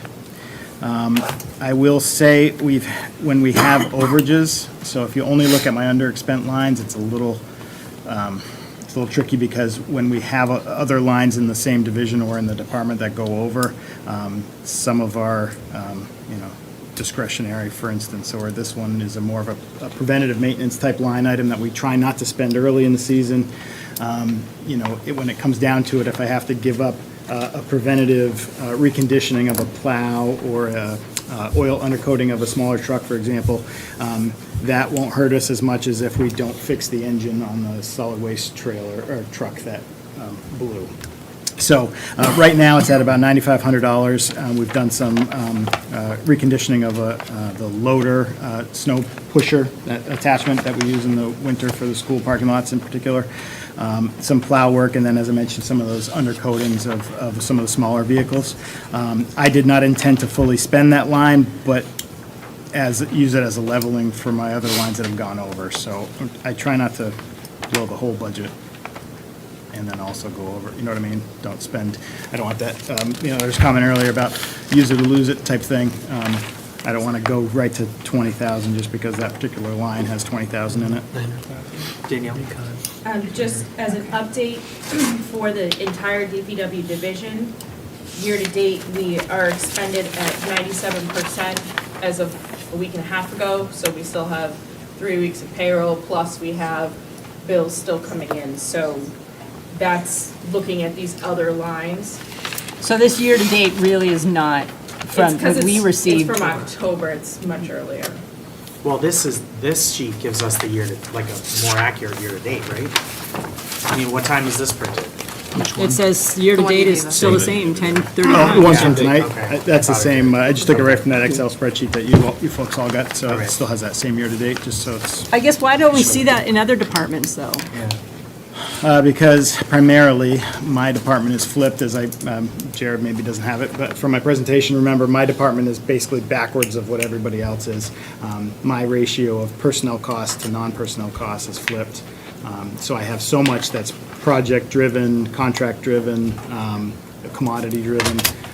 I don't use everything in as much of a straight progression. If you look at my expenditures, it's not like every month I pay this in payroll, and that's 70% of my budget.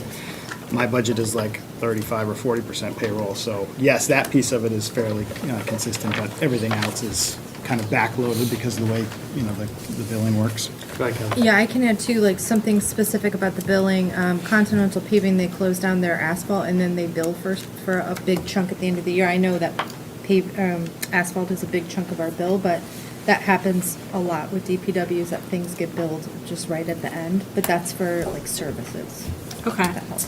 Because according to the chart in the presentation, personnel costs are 52% of your budget, about half. So that is less than others, certainly. Okay. Well, then I guess it's probably not worth going through checking year-to-date expenditures. I mean, you certainly can. I tried to have answers ready if you did Oh, no, I mean, I particular appreciate that. questions, but. But that's what most of my questions were things that were, lines that were, didn't seem to be spent, and so, but had been budgeted next year at the same amount. Right. Peter, and then I'll go to Danielle, now that you're looking at the information, what are some lines that look like they're going to be overspent potentially in this year or close to? Sure. So if I just scan through quickly, Adam can speak to more of the details, but I'm kind of going backwards to front because of the page I'm on by the totals, but we have equipment rentals is 125%, equipment maintenance supplies 131%, fleet maintenance 158%.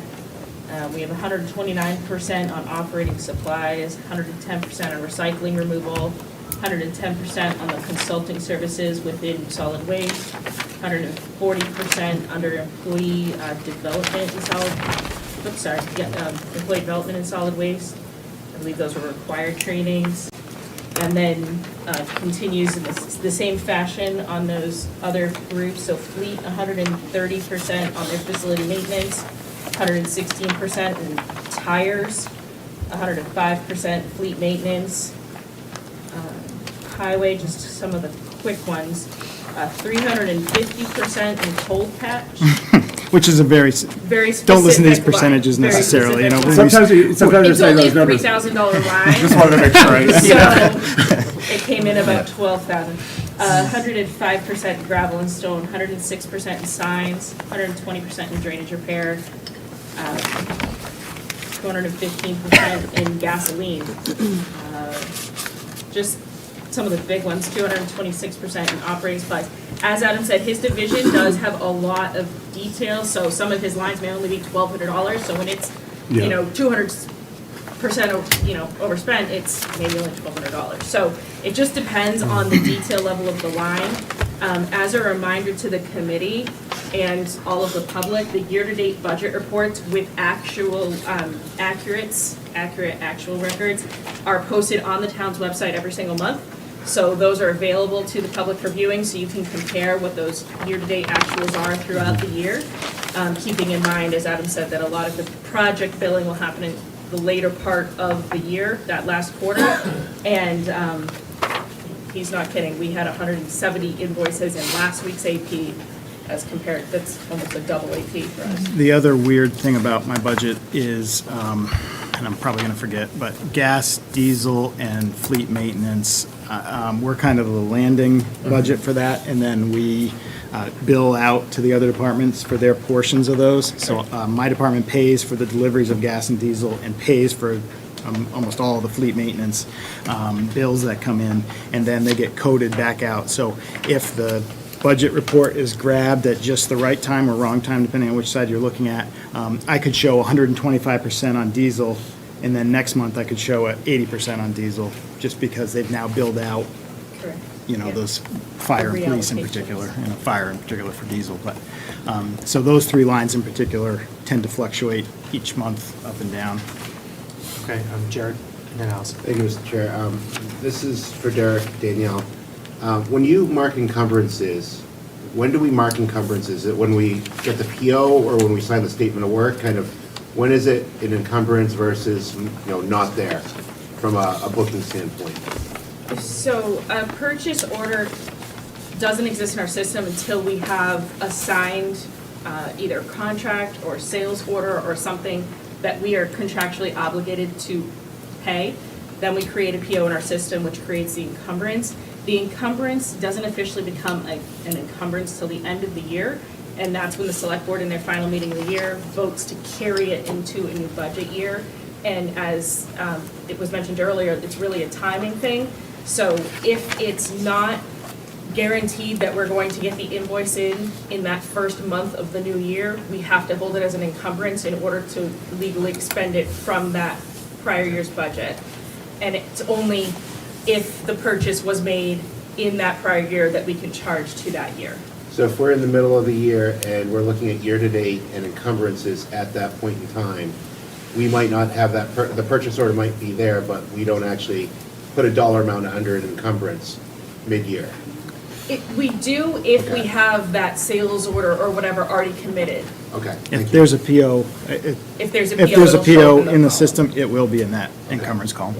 But it may get very well cleared much earlier in the year before we even get to the encumbrance phase. Allison?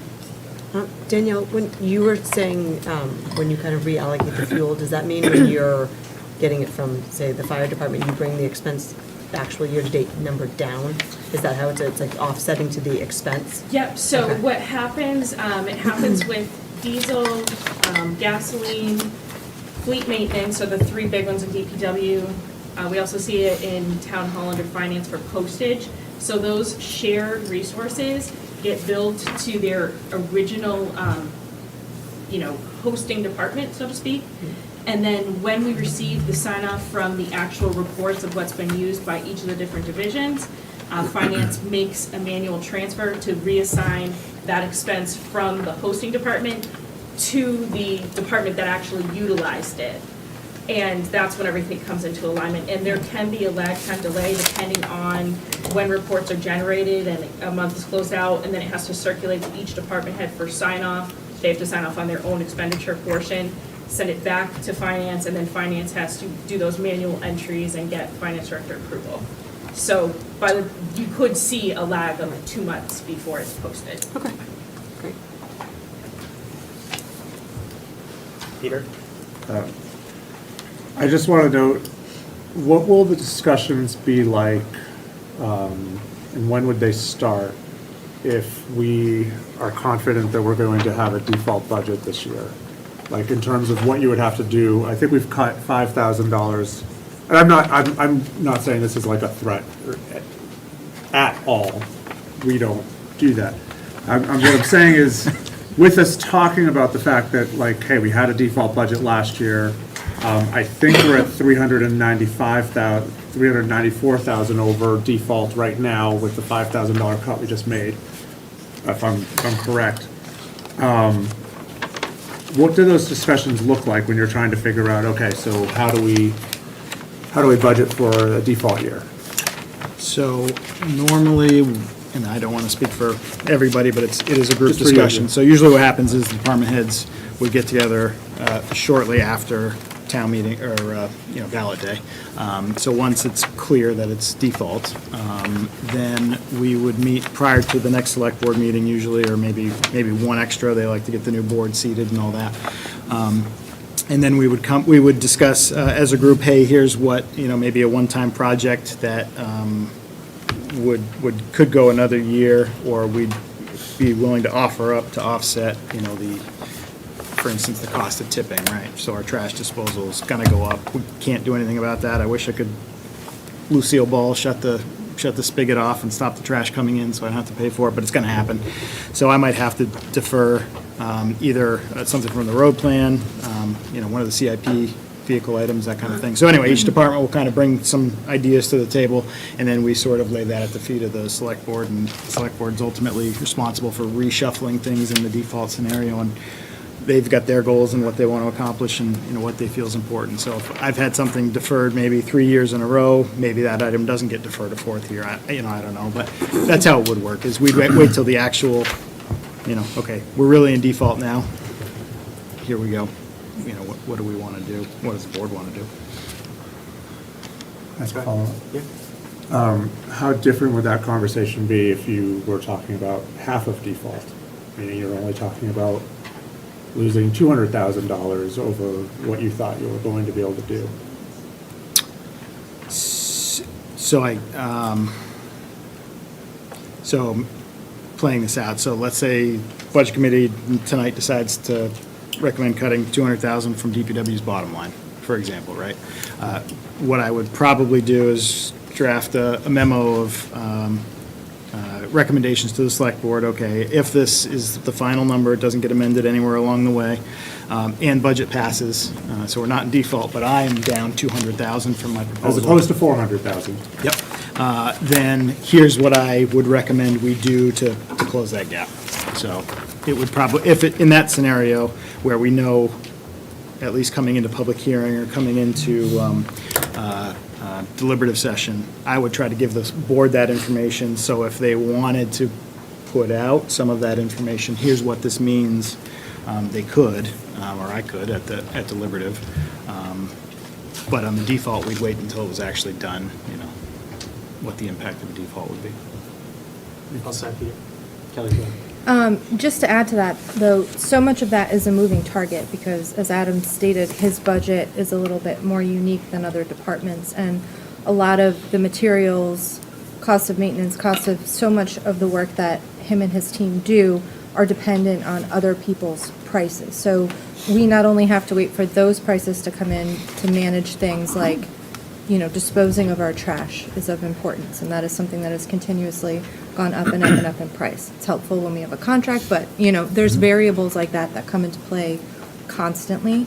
And as you can see with his lines that are overspent, it's already costing significantly more in certain lines than it was 2 years ago. So that target of what we choose to do and not do, especially with DPW, is a constant conversation when we're in a default year. It's not just as simple as like, we're gonna cut this one project and all the problems are solved. It's a lot of movement and a lot of conversations all the time. If that helps a little bit more context. Okay, so Adam, can you speak a little bit about, again, what you have at CIP? So I know we have the reclamation. Can you speak about the other things in there? Yep, so. That's on page 17 for the thing. 17, and then if you look at my, I guess it's a short list, so it doesn't really matter, but, so I've got the reclamation line, as we talked about. It's 1.6 million. I think the big takeaway for this is, and the reason I'd asked for the board to consider a separate article again this year to add some funds, just the cost of asphalt under contract went up 18.4% last year from 2023. We have a variable, so when we go out to bid, we do a variable price with asphalt, and if the price of liquid asphalt, so if oil prices go down, the cost of liquid asphalt usually tracks pretty closely with that. So we do have some variability in our contract, but the thing that we saw last year with this 18% increase is all the raw materials other than liquid asphalt that go into it, so quarry stone, sand, the labor, the manpower, the cost of diesel for them to run the paving machine, all that stuff that goes into the overhead of the paving company goes into our asphalt bid price. So that's where we saw that. So liquid asphalt price could have gone down, which it did slightly last year, but our overall cost per ton in the new contract has gone up, unfortunately. So anyway, so we've got that in there. We have a $150,000 under 53200 vehicles for a 1-ton, a Ford F-550. It would be replacing a Ford F-550. We'd like to stick with Ford if we can, but we're not married to that. What's the mileage on that vehicle? I might have to get back to you on that. I think I've got it in my CIP info, but we also have so the next line down, machinery and equipment, is $50,000. That is one of our 4 message trailers, or electronic message boards that we have, and an equipment utility trailer. If you're looking for CIP to cut, that would be the first one on my list. Both those items would be the first to go, because they're not causing major problems if either one of those, aren't replaced this year. The other things are more frontline or emergency response. So then you get reclamation, skip down below that, improvements expense, we've already talked about that. That was the critical culvert program year 1, which had its offsetting revenue. It's all been removed. So that $423,000 is gone. Then if you jump down to solid waste operations, I've got $715,000 under the vehicles line. That is 2 pieces of equipment. One of them is a curbside packer truck, the automated arm trucks. And the other, as you might recall, is a roll-off truck, which is taking what is now currently a large tractor-trailer truck and a large roll-off trailer, combining them into one smaller truck, which is just one piece of equipment. So shrinking our fleet a little bit. It also is better right-sized for cans. So if we have a breakdown or something, we could hire somebody to pull a can if they're the smaller size. Versus the cans we have now are fitting this large trailer, and nobody seems to have the ability to move them. And then the other benefit of the roll-off truck versus the current setup is that we could have a Class B CDL driver haul them, because it's not a combination unit, whereas now I have to have a Class A, and we only have a few of those in the staff. So that 715 is those 2 pieces of equipment. The thing I'll say on the curbside truck end of things is it's 1 of 4, and we've had a significant uptick in the cost of maintenance on curbside trucks in particular, especially emissions related, and they tend to be the most active of the trucks, so there's a lot of things that can break on them. But the lead time for a curbside truck is 2 years, basically, from the time we would place that order to final delivery. The truck manufacturer has to get it in, finally get around to building it, then they deliver it to the body upfitter company, who takes it for 6 to 9 months, and then we finally get delivery. So we're seeing 2 years from order to delivery. So if we defer yet again on this, it's just... Can you place the order without funding for it?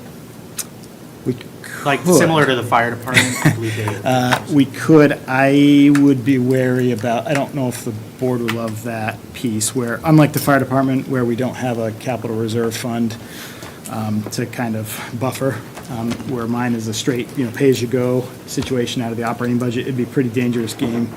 Not to say a manufacturer couldn't turn around and sell that to somebody else, but where it's built to our specs, I think it could put us in a sticky situation where, they would try to charge us, and if we get a budget failure, that's might not be something that the board would want to necessarily spend $400,000+ on.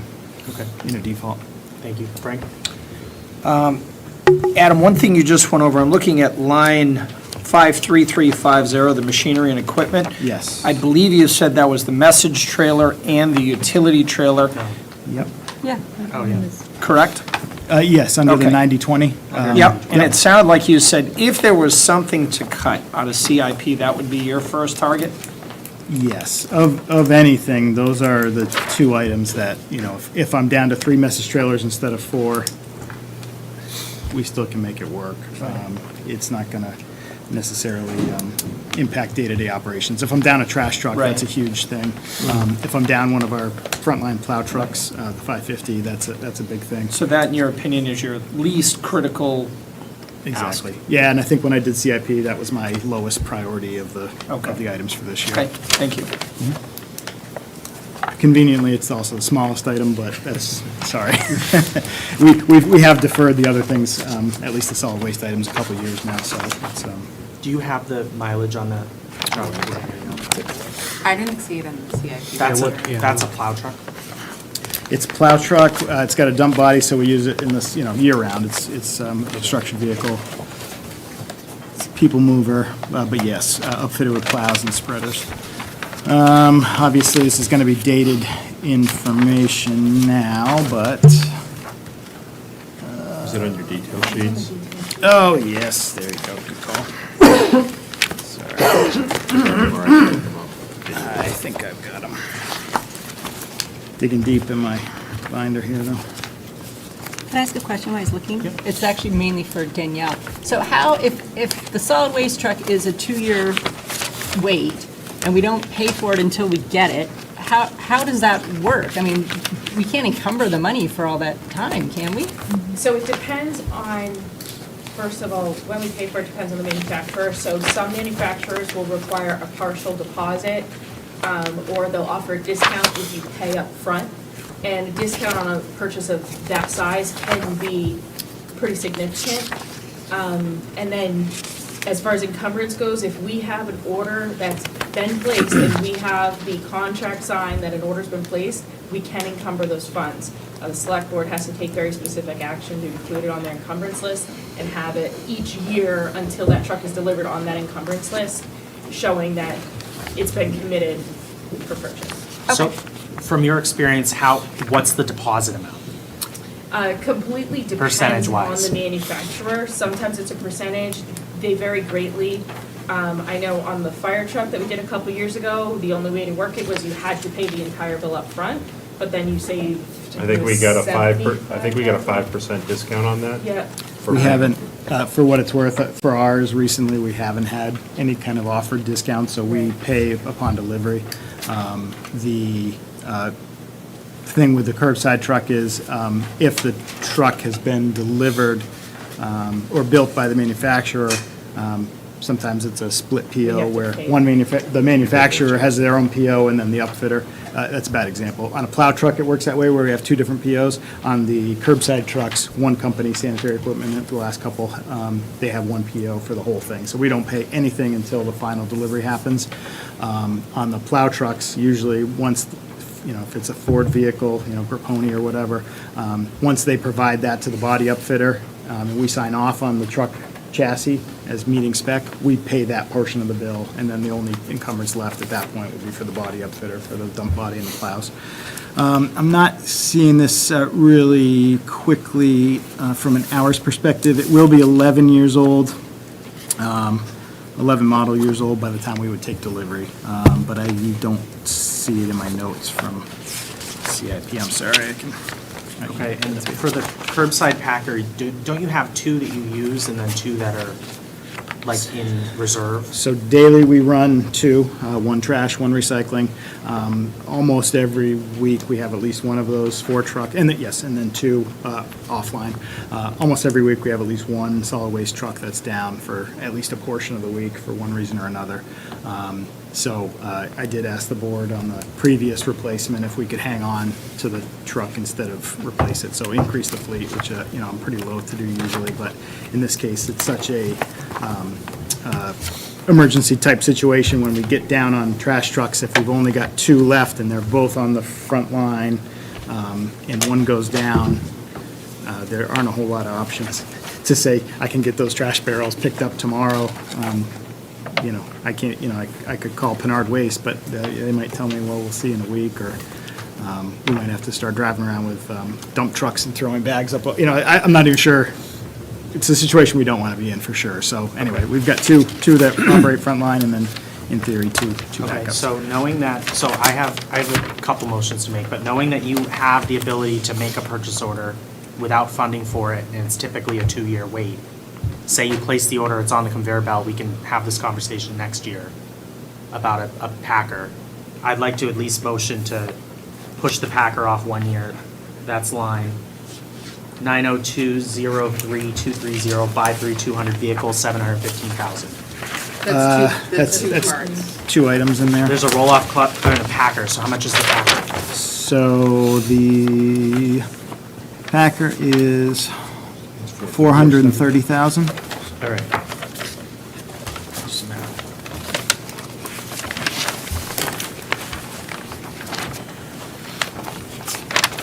And just to be clear, I just want to make sure you heard what how I answered that I think we could place an order if we worded an order correctly or worded our bid properly. We've been specifically advised by fire engine manufacturers that they will now take orders and not hold us to those orders. We have not received the same information from other truck manufacturers. We haven't sought it out, but we haven't received that. The fire department specifically reached out to those companies that make fire engines, because those are out 3 to 4 years. Okay. And they will just turn around and sell it, but we have not received that direction Okay. from. So knowing that we have backup fleet just in case, but I'd like to at least look into that. I am gonna make a motion to reduce that line, $430,000, so, 902032305 through 200, from 715,000 to 285,000. Is there a second? Second. Second by Elizabeth. So discussion-wise, I'm going to let Kelly go in a sec.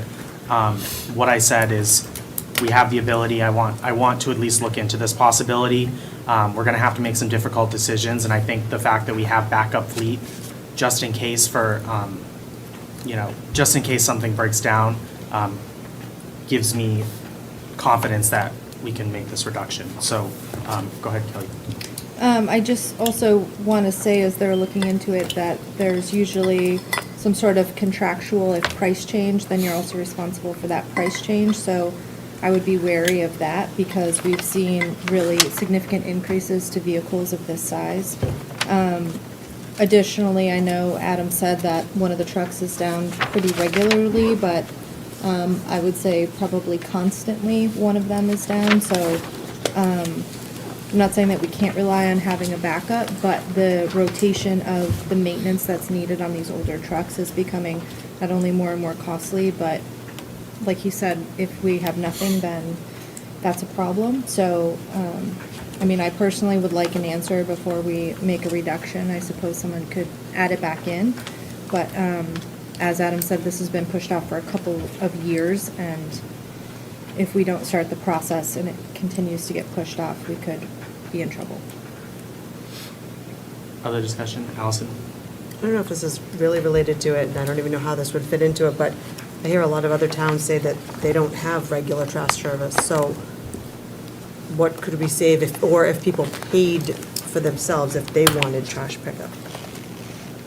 It's just a thought. I would still like trash pickup, but I'd be willing to pay for trash pickup, and if you weren't, you wouldn't have to. You could take your trash yourself. I just know there's other towns doing that, and then I don't know how we get that discussion started, if that's even a discussion for us, if that's something that has to go before the select board. Go ahead. You don't have an answer. So I have had pretty in-depth conversations with Adam about this. He's like, oh gosh, Kelly, don't say. But a couple things I want to point out about that discussion, because it's certainly something that I myself have thought about on ways to save money, but also the select board as a whole, is that it's a multi-tiered discussion, because at the end of anything trash related is hauling our trash, no matter how it gets to the transfer station, away, right? So that cost will always exist, and if you kind of work backwards from there, there's different portions. So then let's talk about the staffing component of the people who drive the trash pickup trucks. We'd have to reconfigure how the transfer station works and where those staff members, because obviously if people are bringing things in, that increases the time of which bins need to be moved and things like that. So you kind of have to work, I would say, if we're going to have this discussion, to start at the end of the trash pickup cycle, which is removing the trash from our community and bringing it to the dump location, and then working up from there. If that's helpful. Just so happens I to might have some might have information already available. mentioned this. I think Brian might have been in the summer, maybe had asked the question, this was around, kind of along those lines, what could we save as a town? There's some caveats on here, certainly, but if we switch to a fully resident-driven, source-separated drop-off model, any major building changes notwithstanding, the savings I think we could realize based on fuel savings, capital purchases on the curbside trucks, those 4, and and some downshifts a little bit on the labor cost. We'd still, as Kelly mentioned, we'd still need to plus up staffing at the transfer station if we now suddenly have 100% of the town coming here, or, most of the town, I should say.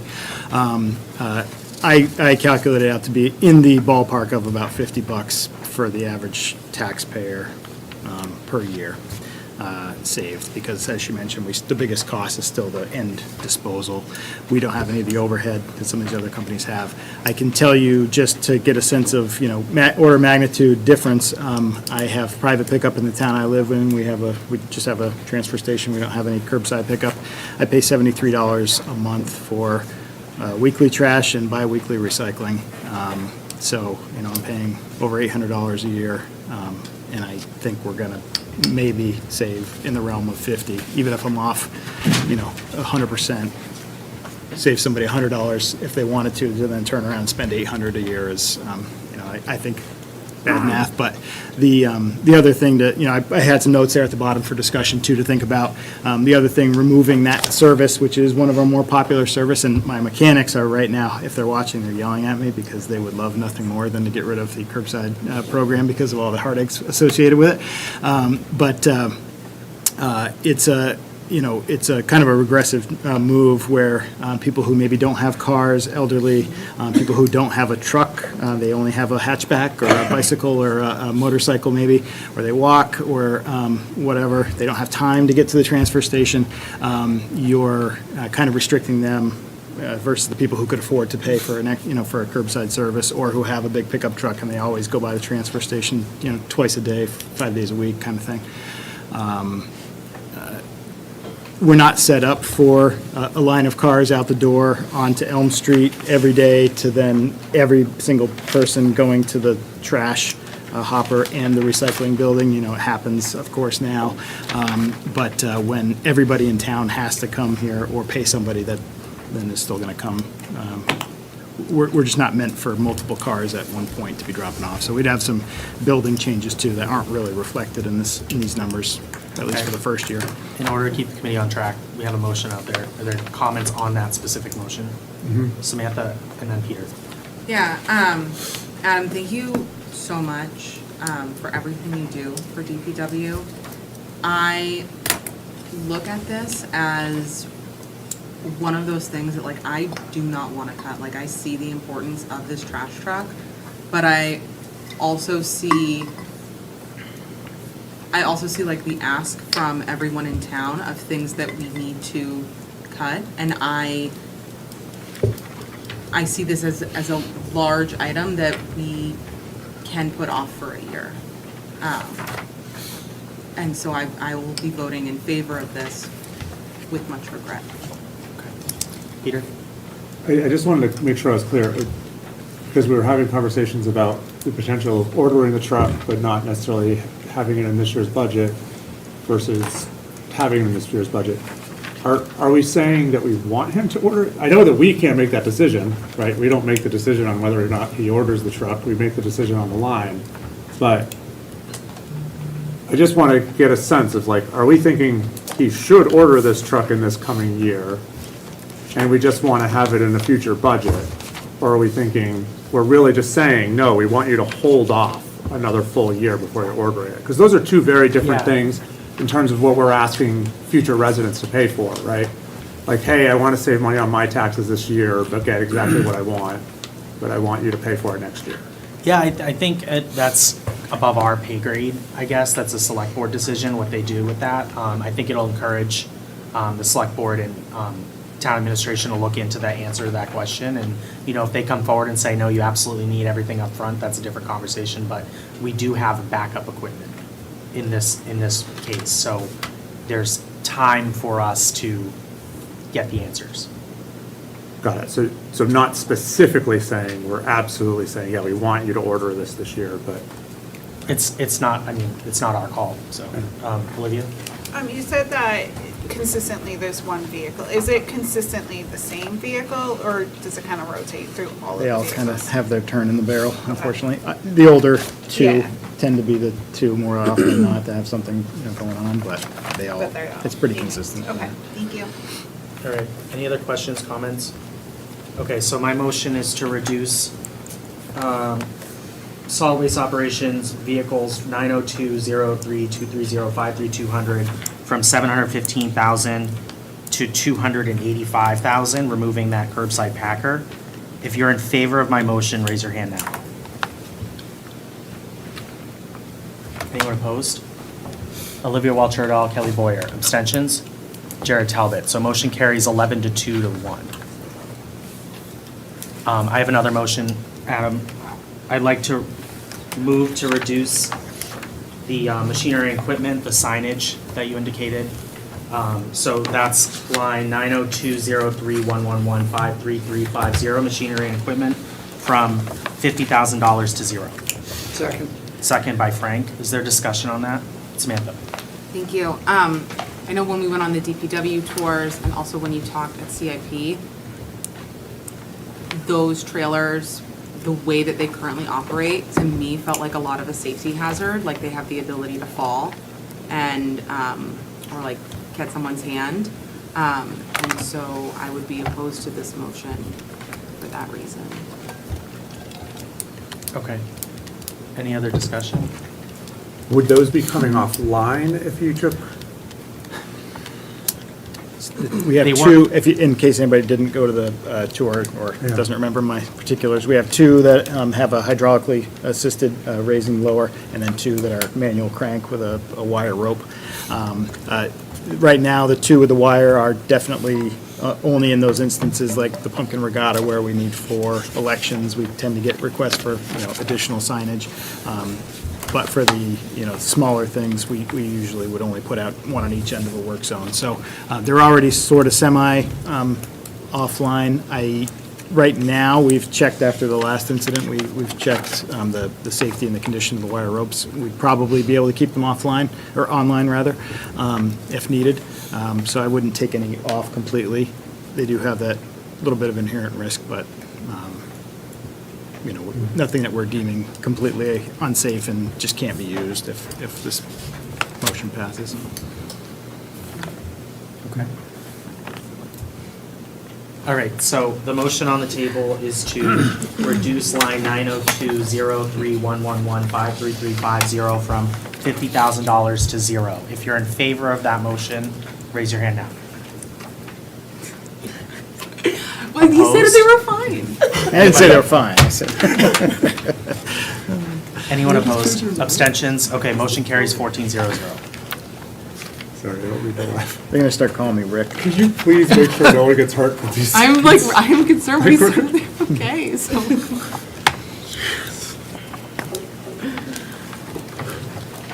Other questions for Adam? Jared?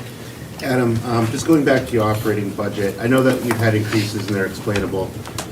What's the corresponding increases in revenue based on these? I know that you're a pass-through organization to other groups, but if we have a $400,000 increase in your operating budget, what are we looking at for increases in revenues for those?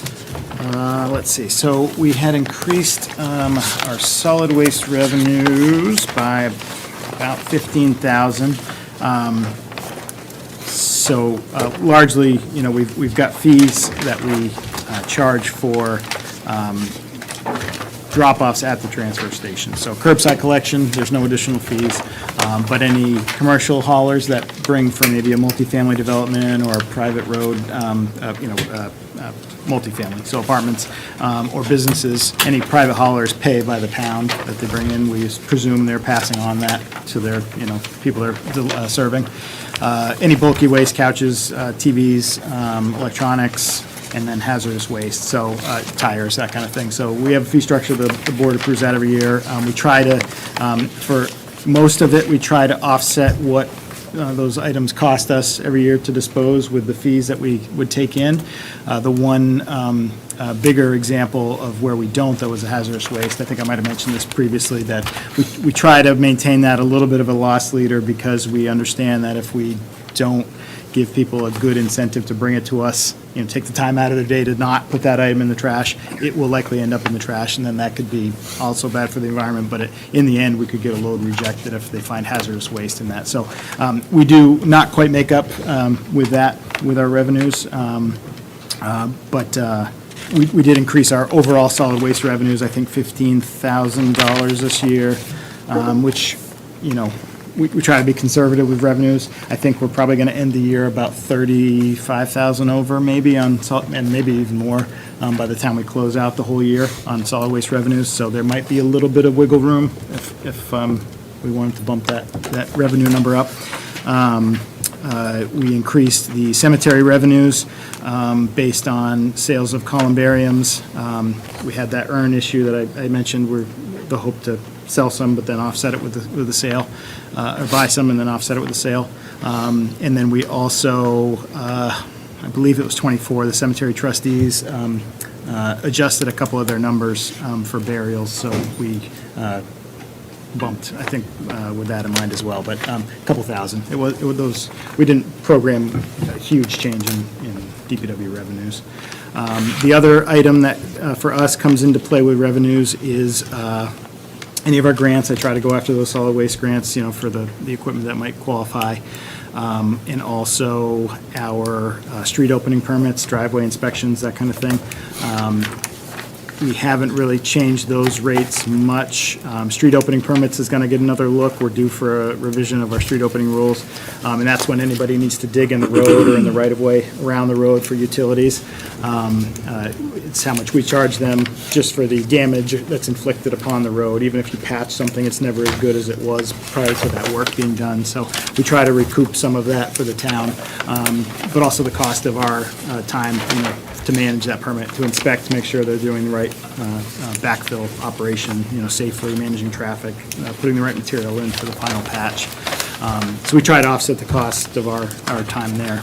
But that's another area where we could look when we do the fee revision and this off-season, potentially to increase our street opening permit fees.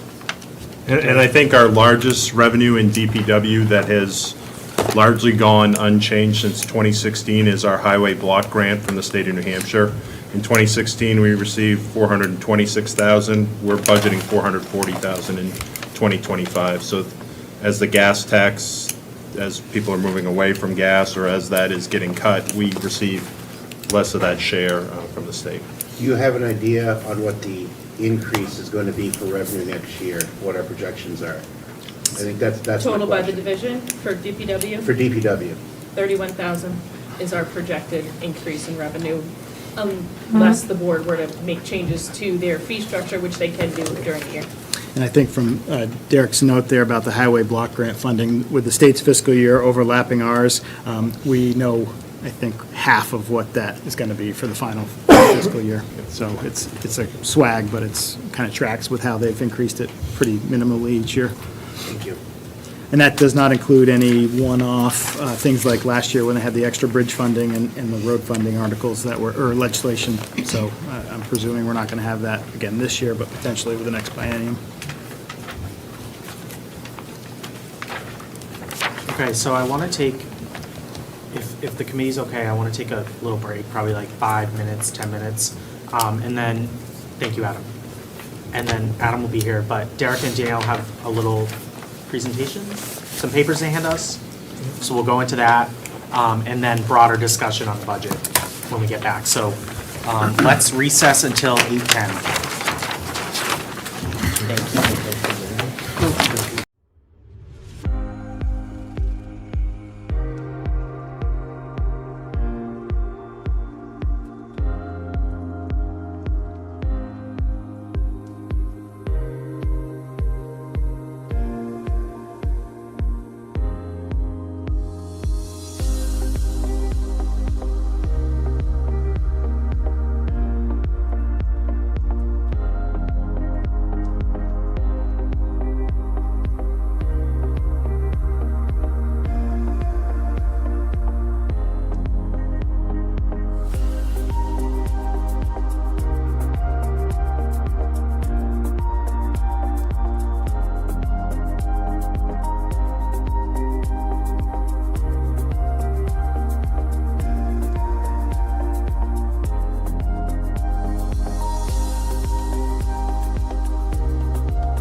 That's what, not using a calculator.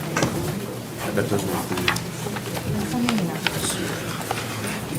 Okay, so at this time, Derek and Danielle just handed around 2 sheets. I feel like all of our sheets are mega right now, so. Big font. They're mega sheets with big fonts, you can read it.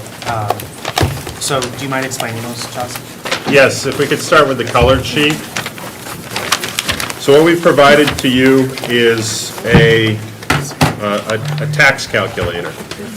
On the first page, you have the 2024 budget and the approved appropriation articles, and this is for the town only. We've pulled out sewer, but this is basically how we came to the calculation with DRA of what needed to be collected in taxes this year, which got us to the town portion of the tax rate of $6.89.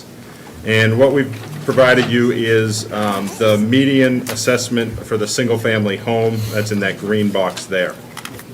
As you'll see just below that, the 2025 default budget is below that, and we would actually estimate there would be a decrease in the amount of taxes that we would need to collect under default budget, and it would amount to a reduction of about 3 cents. Now, we still have the collective bargaining agreement with the firefighters to bring to you, so that is not included in this calculation, but you do have a placeholder for the Fire Apparatus Capital Reserve Fund, which is funded from unassigned fund balance.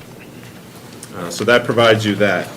On the following page is where the Budget Committee was prior to this meeting. These were the cuts that we had distributed earlier in the meeting of the $77,000 to kind of show you where you were and where your increase was. And this evening, you've done motions to reduce it by $485,000 further.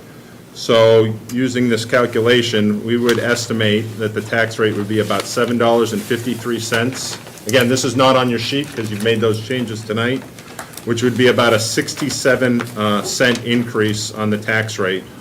For the median assessed single-family home, that would be an increase of about $266, and that'd be about $1.8 million increase on the net tax effort.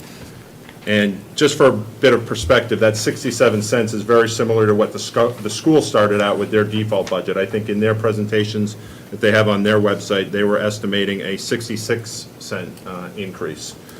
So that's where you are. And then down below that, you have if further changes, so you can kind of do some back-of-the-napkin calculations. I'd be happy to share this with the Budget Committee as well, so you can have a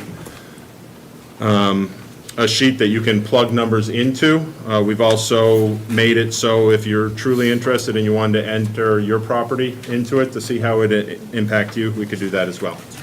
I think, sorry, I think Go ahead, that Sam. would be really, really interesting, to be able to put in your own home to play around with this. Absolutely. And then the other, Derek, did you say that you have this in, what, an Excel format you could email to us? yes. That would be great, thank you. This is great, by the way, this is very helpful. And then the other sheet, the Budget Committee had asked for quote-unquote big ticket items. The first page focuses on all those items that have a delta, a difference between what the Select Board provided and the 2025 default. So the first page is really just those lines there. Again, this does not reflect any changes that you made today. And I just focused on those that had a difference of $10,000 or more.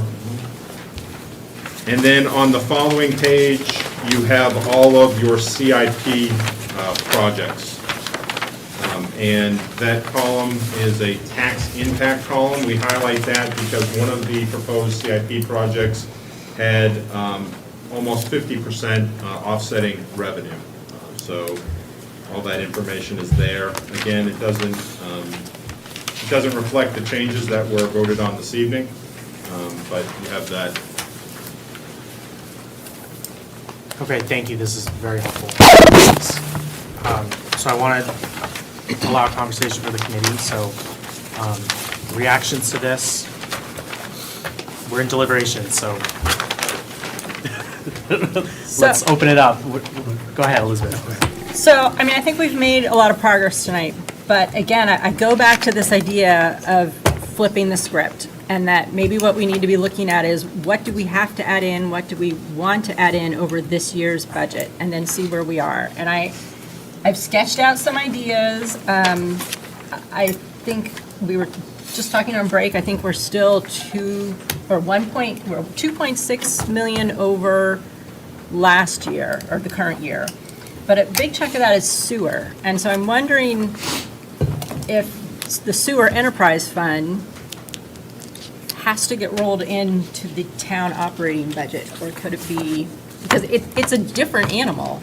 Its revenue structure is totally different. It doesn't affect taxation. It doesn't, their projects come from different funding sources. I'm just wondering if those couldn't be separated, because I'm worried that it distorts the operating budget picture of the town. I don't know who. So I'll ask Danielle to kind of, when I get wrong, she can correct. We have been working with the sewer commissioners, and we have made the proposal that we would split the general fund operating budget and the sewer enterprise operating budget into two separate articles on the ballot. That would be great. That would be great. It would lower the overall operating budget. It would also allow us that delta that we're trying to get at, that trying to close between the proposed budget and the operating, or the default budget, would narrow that significantly. So I guess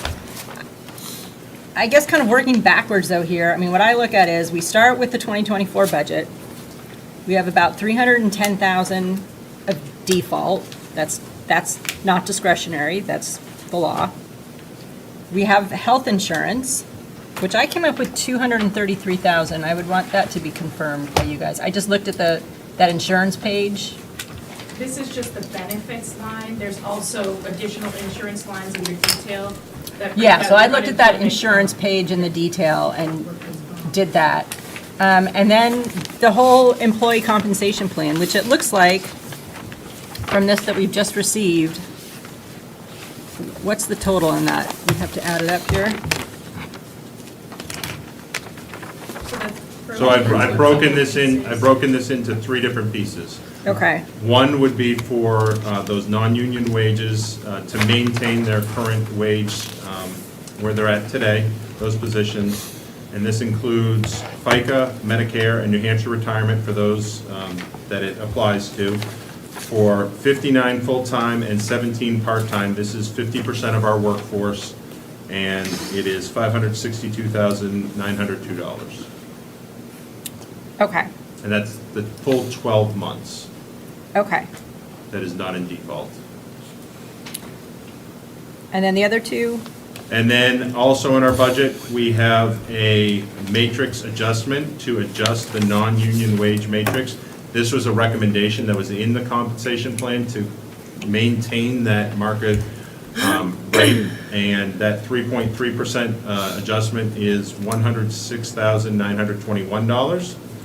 And then finally, we do run our matrix has a 12-step matrix progression. So somebody that would start their career with the town would start near the beginning, and annually we would provide them a step subject to a successful passing of their annual performance review, and that is $76,975. Again, for 59 full-time and 17 part-time, that includes the FICA, Medicare, and New Hampshire retirement.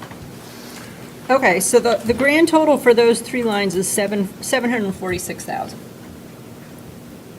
And I just added that up on my calculator, so correct me if that's wrong. I still think this is vitally important, because, and I think we should appreciate how rare this opportunity is. We always struggle as a community for decades with our facilities are old and broken down, and our employees are paid well below the state average. We finally have a chance to rectify one of those problems. And It's not going to come painlessly, it's going to hurt, but I think we should do it. And I think it's important because we know we have 30% turnover, annual turnover in our employees, which is in itself expensive and time-consuming and inefficient. And we know that our employees are what makes this town wonderful to live in because they do so much. So I think we should go ahead with this employee compensation plan. But to get to a level that's going to get it passed, a lot of other things are going to have to get cut. And it's going to have to come from capital expenses because I just don't see it in operating expenses. I don't see that kind of extra padding. So, I mean, if we put things off, we've already started putting things off. But I think we're going to have to look at putting off more, like the tennis courts. Those are going to have to go. The library windows, the fire command vehicle. Some of these things are going to have to be put off for a year because we're making this big investment, a $750,000 investment in our employees this year. And next year, we can flatline things or modify things as needed, maybe start chipping away at these CIP expenses. But this year, the priority is taking care of our employees. That's my proposal. Comments? Frank? Where does that get us within how much we're gonna save for that, your line of thinking of, we've got a priority, we're gonna stay with it, and we're gonna Put it, like, lean on what the other- percentage? Yeah, So here's the dirty part. There are some things that we need to do, like the licensing software, I think cannot be put off because we'll lose our computer software. Some of those things are gonna have to come out of the road plan. I mean, that's the only place I can see it. As long as we're keeping the maintenance of our roads, we'll be delaying some of the reclamation of new roads or fixing these old broken roads. And like I said, it's not gonna be nice. The people are probably be unhappy, but it's a temporary measure. We can't do everything. We said services in some areas are gonna suffer, and this is where I think, this is the only place it really can suffer. We have before cut that road plan way down, like to like 750,000. I would hate to see that happen again. I'd rather cut it as small as I could, but we could take it out of there to cover some of these other expenses that we simply cannot put off. So in the end, Frank, if I had to give a number, I think the best chance of getting a new budget to pass is 3% over this year's budget. That difference between those two, then the difference between the default and the proposed is about 500,000. Voters, I think, would go for that. I don't think they're going to go for much more than that, in my opinion. And I think the most important thing is getting a budget passed that's over default. Because otherwise, if we end up at default again, we've sacrificed everything. Right, I agree with that. I think the best investment is our people, 100%. I mean, if we're postponing vehicles or road plans, it's not optimal, but every department head has told us how hard it is to find quality people. And that's, I agree with your line of thinking, and if we can get it around the 3, I think you're right. I think everybody in this committee would go out and champion it. That's what we need. Kelly? So I think, Derek, can you confirm that the current increase that you're seeing per thousand is 67 cents? Yes, after your motions tonight, that's what I'm calculating. Okay, so we're currently at a $7.53 cost for the municipal budget total. The estimated tax rate, yes. Right, the estimated tax rate for 2025. So that's 67-cent increase. So that being said, I think historically that has been the number that people are more concerned with, is the actual, the dollar amount. So are you more concerned with the percentage or that the 67 cents be lower?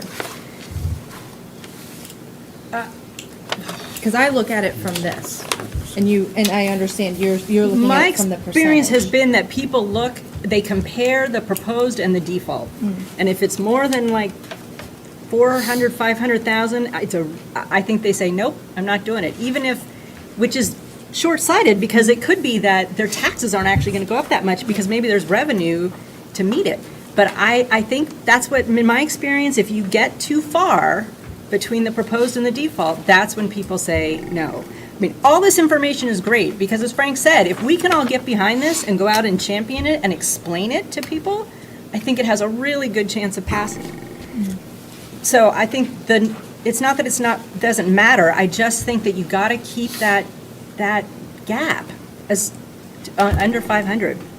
And the reason I'm asking is because I know how I think about it and how I typically explain it to people, but I think this year in particular, if we look from an educational standpoint, it's a little bit more complex. Like other years that we've had where the school gave back money. You know, like we've had certain instances where it's just taken a bit more education. So I think about how can we package that in a way to explain it.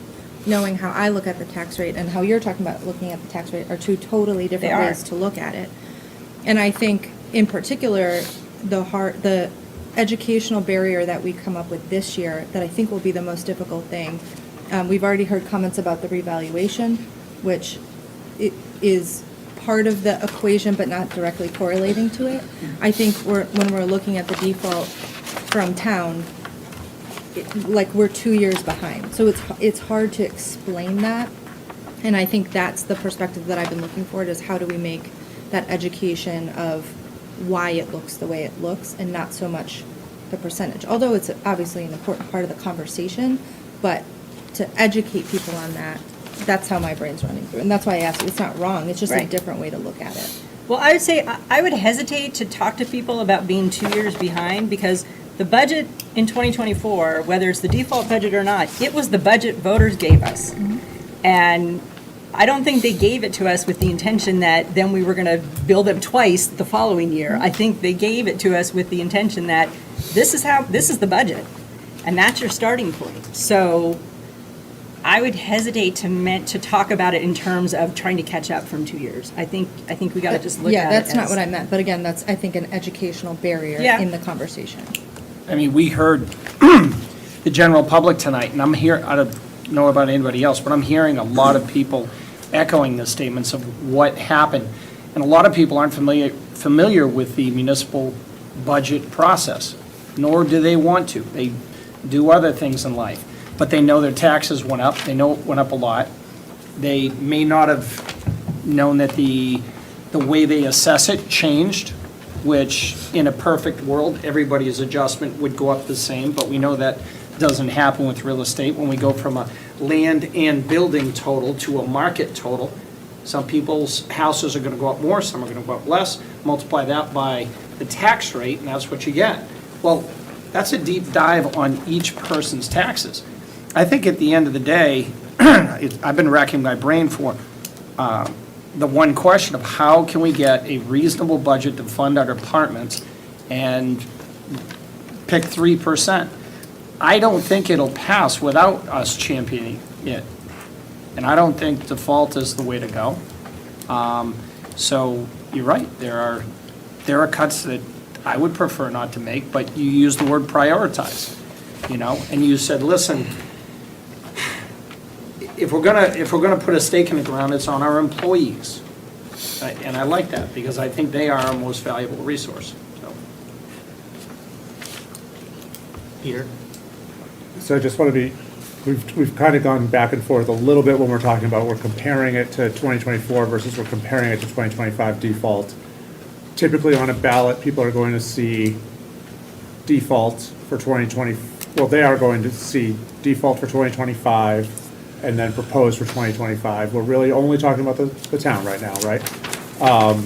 So can I get an update? What would things look like? What would the default number look like if we had that separation we were talking about? So 27,274 was what the actual default for 2025 was, right? So on the colored sheet, It's the blue. You're on the calculator, your labeled budget committee Yeah. worksheet. The line default budget appropriation, 25,490,534. That's the number that's going to appear on the ballot. Okay. And that's with sewer taken out then? That This is, is the general that is fund. general fund only. Okay.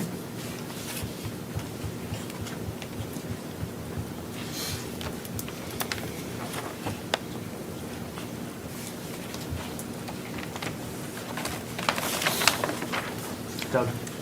I That's good. in the line to Elizabeth and Frank here, I agree with them both, and I want to revisit some of the CIP projects. In particular, mine is cistern thing. I'd like to talk about that at some point as well. I don't know what the appropriate time is to bring that up, but So that's school side, that's school site now. and I don't think that's in CIP. That's, well, it's in CIP, but That's they a fund warrant it through article? Warrant article. they fund it through the capital reserve fund. We can talk about it later We after can we talk, deliberate. yeah, so let's do town, because I think they're coming forward with another Yeah. CRF proposal. Go ahead, Brian. Thank you, Chair. And I too want to echo what everyone was saying about our best assets are our students and also our employees. I don't like the timing of the employee compensation study in a default year. However, in light of that, we do have to make some hard choices, and I do want to make a motion to push out or to basically strike. It's coming from CIP. It's organization 902-02201, object code 53200, fire vehicles, is to replace the 2015 Chevy Tahoe command vehicle. So I want to strike it from $75,000 to zero. Okay, is there a second? Peter seconds it. Any discussion on this? I will point out, because I looked at this, so if it gets pushed out to next year, which I assume it would come back next year, it is the only other thing in next year's fire vehicles other than an engine, but the engine should be covered by the capital reserve fund. So, And the vehicle itself, the vehicle itself only has 65,000 miles on it. Correct. Okay, other discussion on that? Laura? Thank you. So the other vehicle for next year, I think we're still very far away from that fund being able to cover it. Is that correct? I mean, Like, there's Go not ahead. enough money. So We I don't think know if what- you look at the fire department's 20-year matrix, the biggest concern is really in 2030, that tower is going to be 20 years old. So I think the fire department, as part of our CIP planning, has planned on an annual deposit into the capital reserve fund to account for both the engine in next year as well as that 2030 tower, so. I would say as far as like having enough money in the fund to pay for it, the amount that we've changed in requesting the deposit into the CRF has changed over the years to try to cover as we've seen prices increase for those vehicles, right? So I can't say because what they cost this year can be totally different than next year. Like we saw massive increases during COVID across the board for vehicles with steel and a whole bunch of manufacturing issues. The cost changed, the availability, I mean, so much was variable during that time, and that's trickled into now still being the case for some things. So we can guesstimate pretty much how much we think we'll need. But because we didn't make that deposit last year, we've been looking at adding more to that this year to try to make up a bit of it. Because, and I'll just say this across the board, because I think these conversations are wonderful, but as we move things from one year and just say, oh, we'll deal with it another year, that shifts things on the matrix and the CIP committee moving things so that we don't have massive hits all in one year. If we push too much to just the next year, then we just have this conversation every single year. Which isn't, that's the point of CIP, is to look at this stuff across the board and talk about these big capital expenses. But I just want to say that out loud, that we should be at least aware of how much we're pushing off and what kind of impact that could have if we do too much or too little. I mean, it's all a guess at that point. Thank you. So yeah, that's my concern, because I agree with the big points everybody just made. The concern with pushing it is though, we can say this year right now that like, okay, we'll just push it till next year. We'll agree on this, we'll put forth this. But then next year we come back, some of us will be the same, some of us will be different, but depending on who's coming from where and what the conversation is, people can just as easily be like, okay, well, let's just push that to next year. And so I'm concerned for the future of where does that end, because some people will want to just push it forever, and some will stick to the idea that they like want to focus on this year, and then next year when it seems a little more manageable, we can maybe pull something in. And I just don't know where it ends. And I know that's part of the trust the process, but I'm not sure I trust the process that, thank you, I know. I'm not sure I trust the process that people are going to see it that way. I don't know where that puts us in this overall discussion. But both people on the committee and in the community, I worry that they're gonna be like, well, we pushed it 1 year, let's just see, everything was okay. Can we just push another year and it'll be okay? And then like, where do we go from there? It's a valid concern. I think that, it's tough to predict what a future governing body will do, but it's a valid concern to have. Elizabeth, go ahead, and then Danielle, and then. I would say, I mean, the thing about the CRF fund for the fire apparatus, I mean, that is one of the smartest things this town has ever done, is to create that CRF fund. I mean, it is such a good idea, and even, it's usually covered out of the unreserved fund balance. Even if it wasn't, it would be, the cost would be trivial for families. And it helps us, it's the only way we could ever afford to buy these big vehicles. And I think it's a shame that it was not funded last year. I think that's terrible. If we have to adjust it, which I think maybe we have not adjusted it as much as we should have in the past 10, I think we should do that, because in the long run, it is smart. It is such a smart move. But on the flip side of that, my feeling is when we need to purchase those vehicles, all of the money has to come out of the capital reserve fund. They can't then come back and say, okay, well, we're going to use some, but now we need some from the operating fund.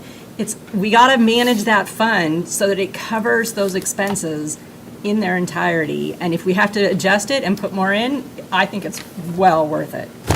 Danielle? So to that point, to answer Laura's question and to the point Elizabeth just made, the fund for the capital reserve fund, fire apparatus, currently sits at $765,000.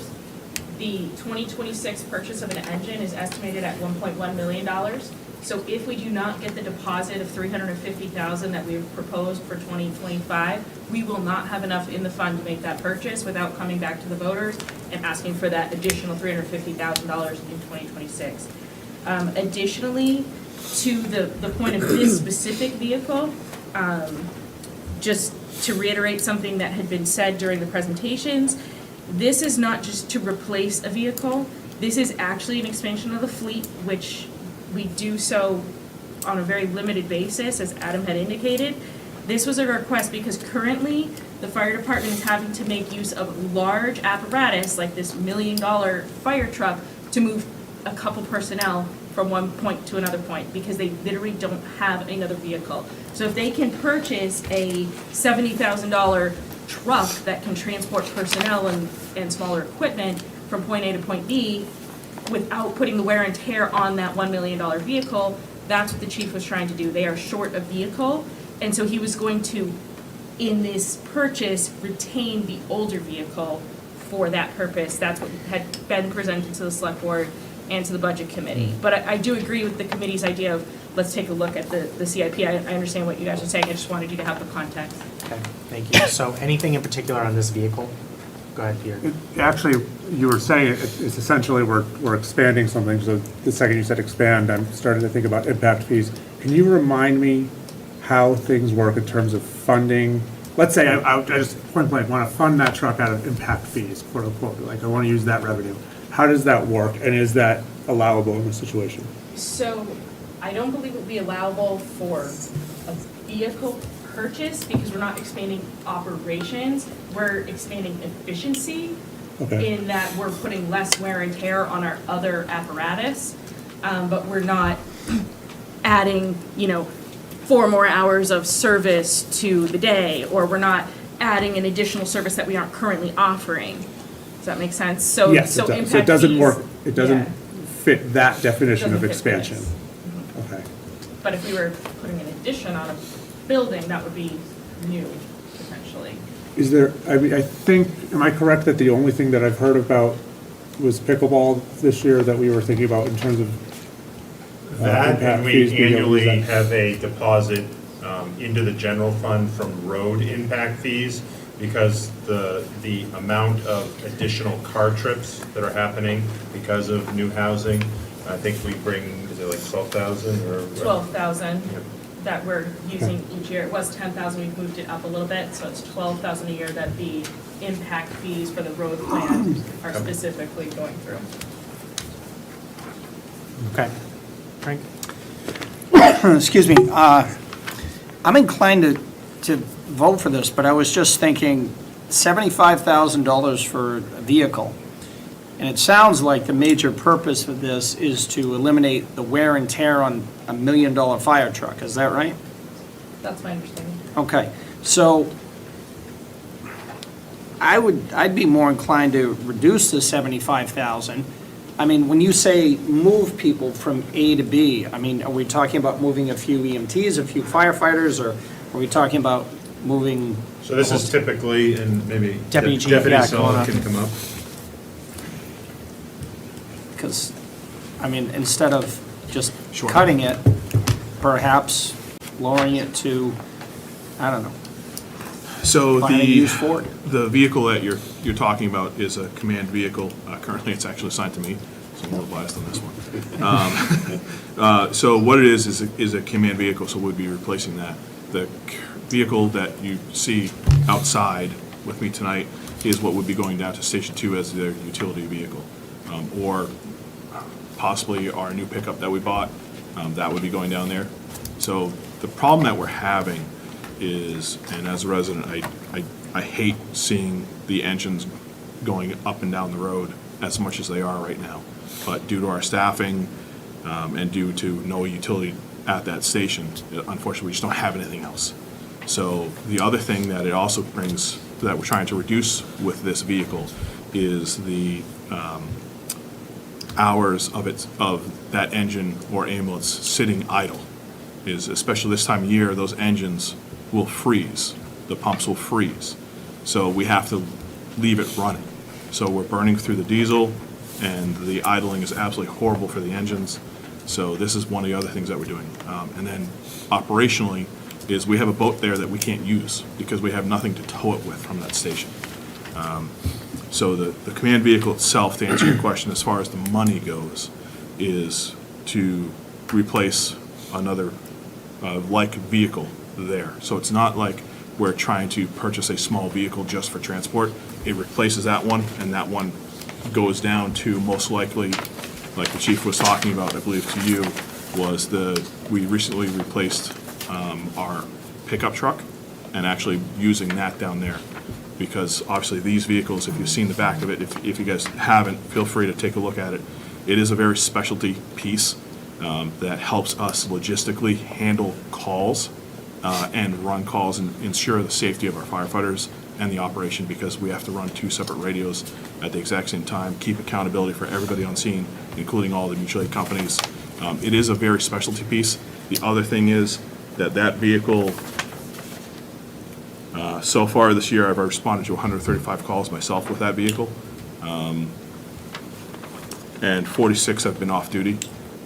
So I'm going when we don't have any vehicles or anyone available. So it also has first aid equipment in it, as well as carbon monoxide detectors.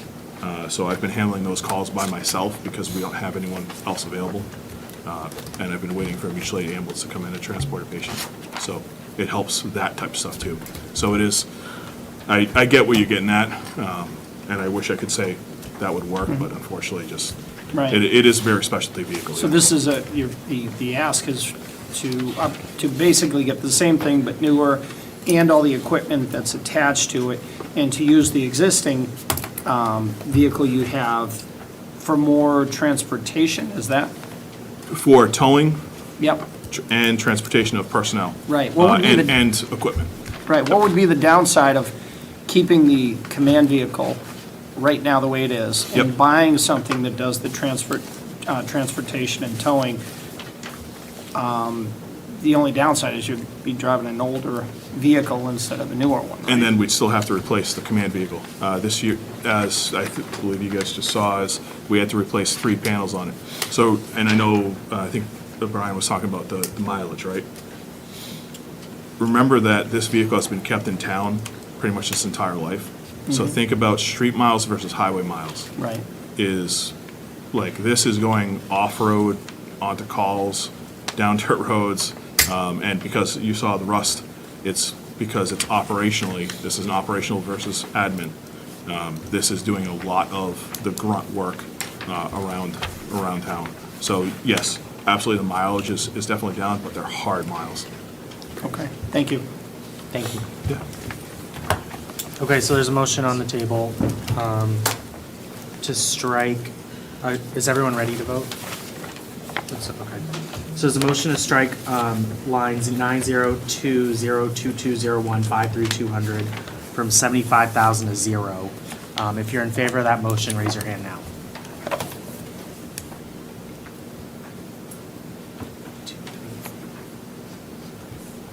If you're opposed, Olivia Welch-Rodall, Allison DeCesare, Kelly Boyer, abstentions, Jared Talbot. So 9 to 3 to 1. We're at 13 or 14? You're at 14. Okay, 10 to 3 to 1. So motion carries. Frank? Yes.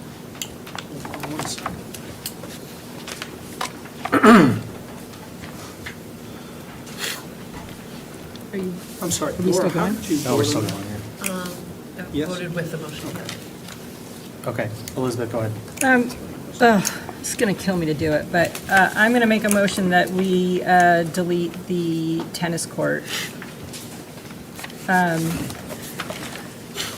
which is org 90905201 51300.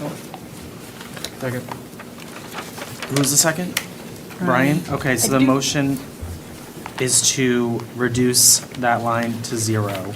I have 2 questions, though, before, I mean, I Okay, know it's so kind of there's motion goofy. and I a made a second. motion. Ask your question. Okay, so how much is the offsetting revenue is 225, how much of that are impact fees that are expiring?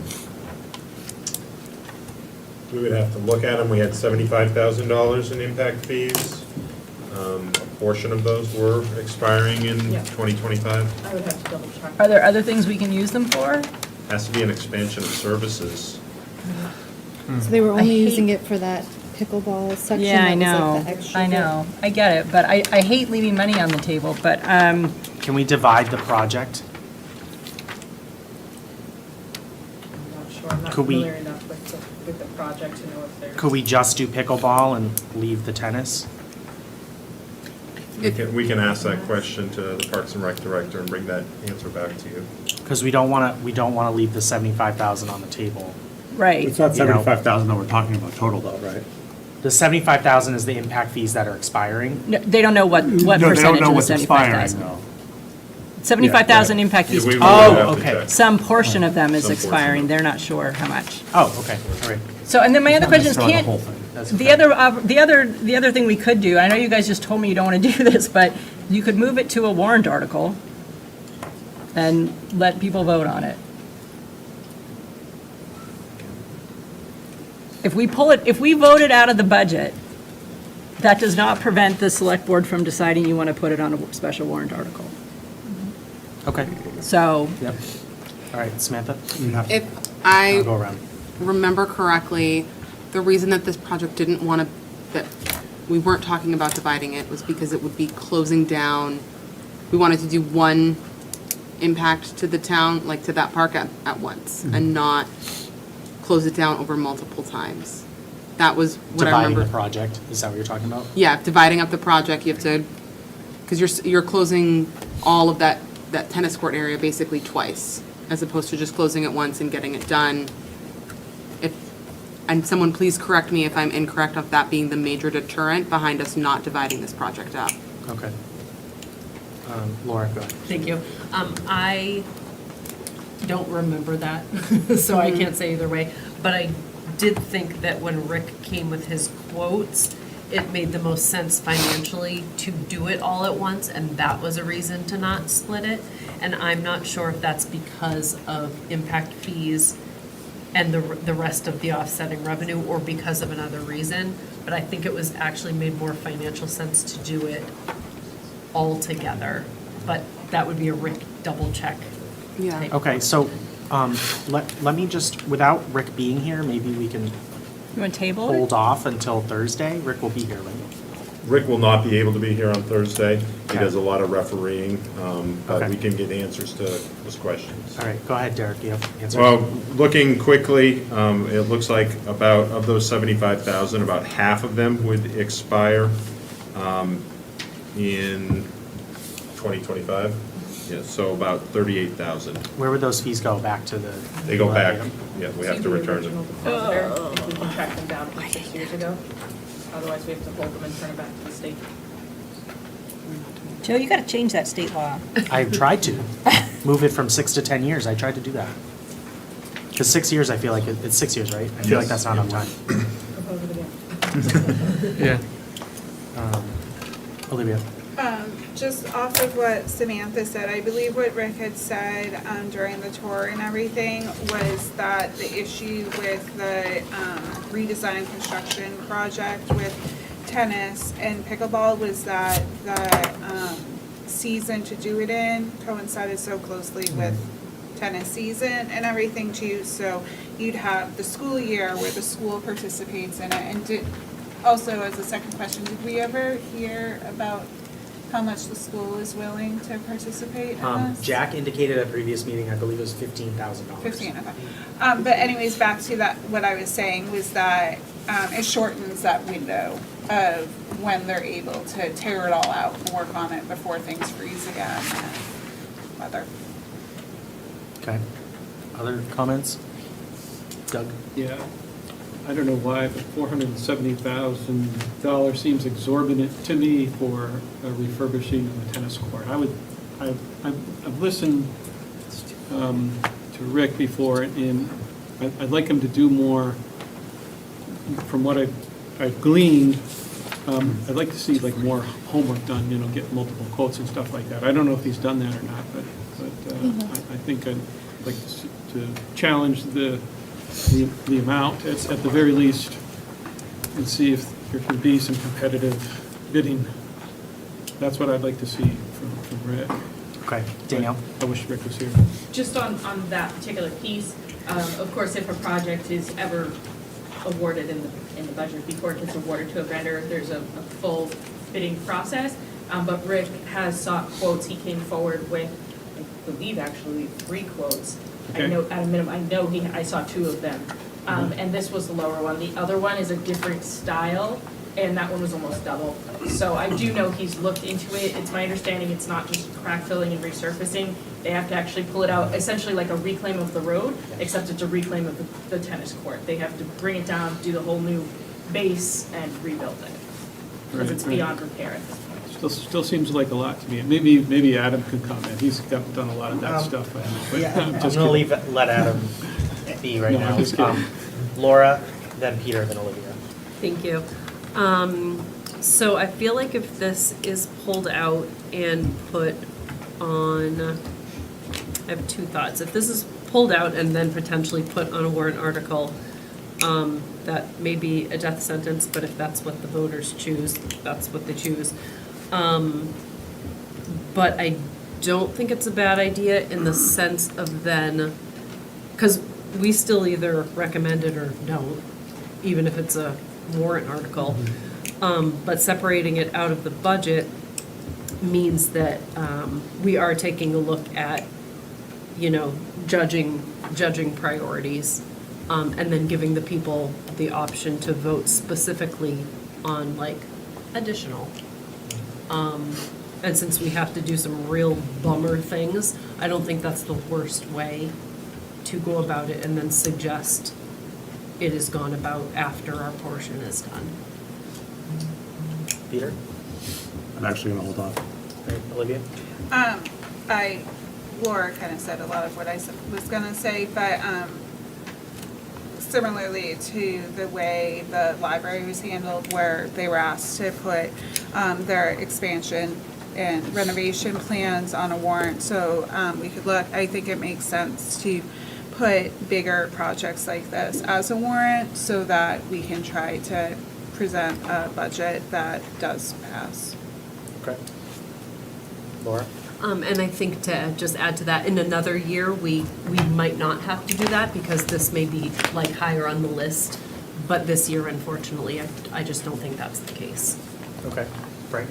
Yeah, and I think, I'd have to check my notes, but I think Rick said for 9,000, they could patch it. It wouldn't be pretty, but it would be more or less functional. So in the spirit of, saving money, I'm going to vote for it. Go ahead, Olivia. I thought that Rick had said that when he talked to someone about patching it, that they said no, they wouldn't do it because it's a waste of time, but I could be clear, because it was just gonna split with another freeze season. I think you could see that they'd previously patched, I think they've patched it a couple of times, is what he was saying. You could even see the markings on it. So I don't know that they won't patch it again. I think he was just saying we've patched it so many times. It's not Okay. like this was the first time.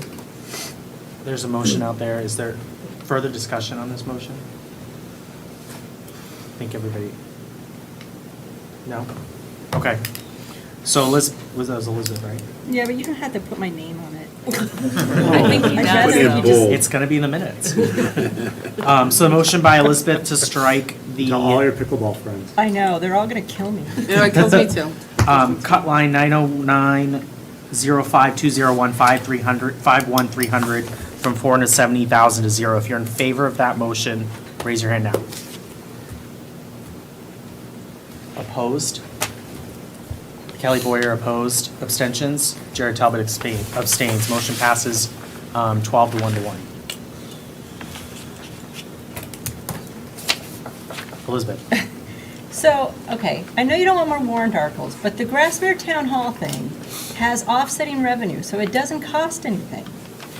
Couldn't that get peeled off and put in a special warrant article? We don't have a Grassmere Town Hall. Isn't there something in there There's, about? no, they had $100,000 over 3 years, but I don't think there's. No, I thought they had a study. No. It may have been in your CIP matrix. Is that something we were talking about? So Okay. we did present it to CIP, and we are working with an architectural historian to review the 1991 restoration plan, to bring that up to date, to possibly go back to LCHIP, but we did not propose anything in the general fund budget for that. Okay. Frank? In regard to the police vehicles, line 902-01101, I'd like to make a motion to reduce that line by the amount of one of the Tahoes, 89. Oh, it's in, sorry, I got lost. All right, so it's on that.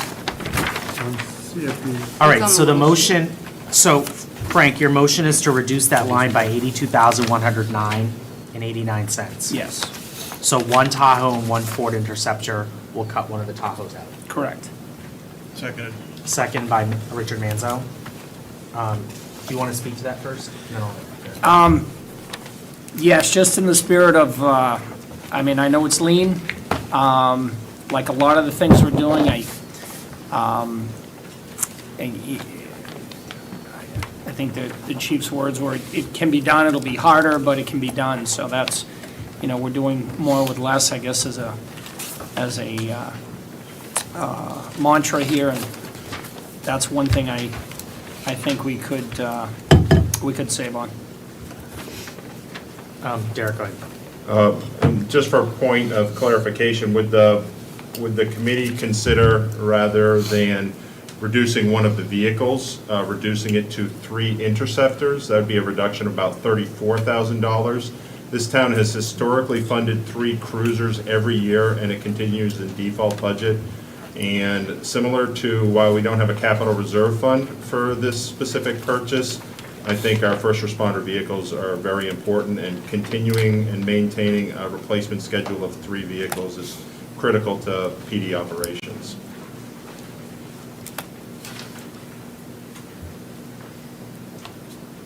Other discussions, Kelly? I was going to ask the same question as Derek, and only to amplify that, the replacement schedule, in years past, we've gone down to 2 vehicles, and for a variety of different reasons, it's important that we stay with the 3. And just to echo the chief's reasoning for even considering the more expensive vehicle is just due to manufacturing availability, and also with the state bid, not because it's the state bid, but because that's the vehicle, the interceptors that have been included, just the array of issues that we've had with them, specific exhaust. I mean, the chief could come up here and tell you a laundry list of issues with those vehicles. While we have an assumption that it's related to COVID, because we lovingly call them the COVID cars, but I just want to amplify that 3 vehicle replacement cycle is very important for them. Other discussions? I make a motion to amend Frank's motion. Oh, now we have to do math.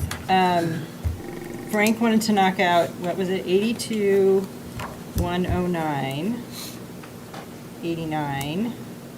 Derek, what did you say was the? So the difference is approximately $17,000 per Tahoe is the price difference. So if you reduce that line by $34,000, the chief would still be able to buy 3 of the Ford Interceptors and equipment. So that'd be a $34,000 Okay, reduction. so I want to amend the motion that, all right, amend motions get so complicated because they're nested. So let me ask you something. Just vote on Frank's and Why then don't we vote on separately? Frank's? That is way easier. I don't know what's gonna happen, but if something doesn't happen, then maybe you can make a motion, Fair enough. all right? I will go with that. Make it a little less complicated. Anybody else have a comment? Okay, so Frank's motion is to reduce line 902011001 from 231,000 to, what's the new number, Derek? It was the 82 Yes. plus 65. You can just reduce it by. Just reduce it To by. reduce, okay, that's fine. To reduce the line by $82,109.89. Does everyone understand what they're voting on? Yes. Okay, if you're in favor of Frank's motion, raise your hand now. 2, 3, 4, 5, 6. If you're opposed, Peter Grokakis, Laura Stevens, Allison DeCesare, Samantha Kearns, Olivia Welcher et al., Elizabeth DeBrule, Kelly Boyer, opposed, abstentions. So the motion fails 6 to 7 to 1. Elizabeth, would you like to make a Now, I motion? want to make my motion. What's the number I'm? $34,000. Reducing by 34,000. 34,000. Yes, I want to Exactly reduce that 34. line exactly by 34,000, the police It's vehicles changed as line. well, but we're going off of the state bid and what we anticipate all of the outfitting to be for, so ultimately, I think 34,000 is a reasonable. Okay. Okay. So the motion is to reduce the line by $34,000. Richard Manzo seconds it. Any more discussion on this? Seeing none, all those in favor of Elizabeth's motion, raise your hand now. Those opposed? Abstentions? All right, passes 14-0-0. He's going to bring you rulers and calculators next year. Can we check in on where we are? Can we add things up Yeah. and see like where we are? What's the update? So this evening, you, as long as I've been keeping up, you've made reductions totaling $839,000. What's the total overrun? So which number are you looking at? Which number do you want? the increase in tax collection. No, this number, these numbers plus the that number. So what we did prior. Oh, the total reduction that you've made over all time. nights? Yes. Over time. $916,914.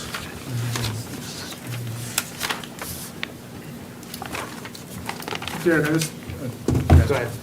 when you said something like $400,000 earlier, much 400. earlier than was that on the tax effort that you were saying that that's a reduction? Because I could have swore we had made at least like $900,000 in cuts by then.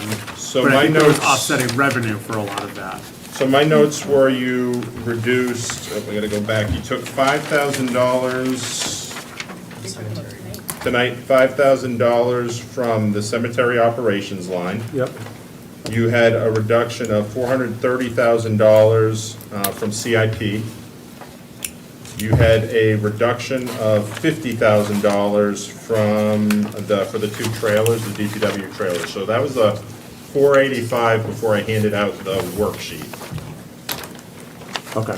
And you have since cut the fire vehicle, the tennis and pickleball courts, which is only a reduction of $235,000. $245 on the tax effort, because that had an offsetting revenue. But that's why, I just want to make sure we're talking about one thing at a time, we're not going, I feel like we're going back and forth between So I'm talking sorry, tax effort and budget. Yeah, so that 839, if I back out the revised revenue, it would actually be a reduction of 1,064,000 on the appropriation side. On the appropriation, that's actually going to show up on our article. Yes, Okay. yes, so that would be. on- Yeah, and the And the culvert, we had already. We had already taken it figured out. that in They're to faster the than worksheet that we handed out. Okay. That was already worked in. Lord. By the way, I understand we need to be doing both, but I just want to make sure we're talking about that.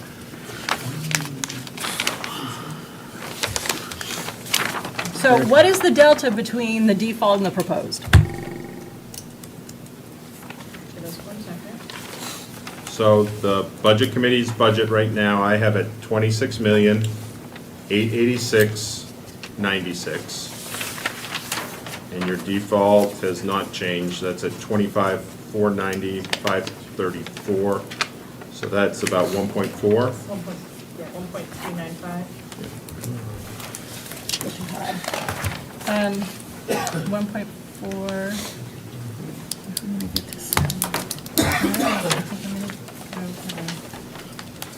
This sheet is Give me a minute, Joe. that. All right. Elizabeth. I move that we cut $600,000 from the road plan. Second. I gotta give you a line. Okay. Sorry. It's 90903111, line 46950. What page are you on? Reclamation. I'm on 17 of our original budget. Okay, so the motion is to reduce the road plan by $600,000. 600,000. Adam. You have a couple vehicles too. I was looking at the vehicles.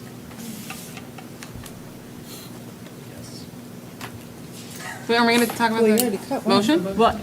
I know there's other I'm saying, if I'm gonna make my decision, I'd like to at least see what, I don't know, I guess I'm like. I mean, they can move myself. things around, but I mean, we can, if you want to make a motion for more vehicles, then I'm going to withdraw my motion for the road No, I plan. think what you want I to do was is saying, hear from Adam to see. I want to what- hear from Adam. Yeah. Does he think this 285,000 roll-off truck and the 150,000 F-550 is needed this year, or do we need the 600,000 in road fund? Those are not the same number. Those are two different things. I know it's an unfair Yeah, question to ask, but but it is. I want to, that's how I'm going to vote. It's a legitimate question. so. If we're trying to get to a number, you I can know, move I'm it gonna fight back. them both. You can move them back, it's my job. So, do I have a line of people every year clamoring for me to buy a new roll-off truck versus repave or rebuild a street? No. That answers my question. That's the way I would propose it. And keep in mind, I had asked actually for more road plan funding, so that's where my priority lies. And the select board told them no. I just want to give some contextual history to the road plan thing that at least the past 8 years we've been talking about.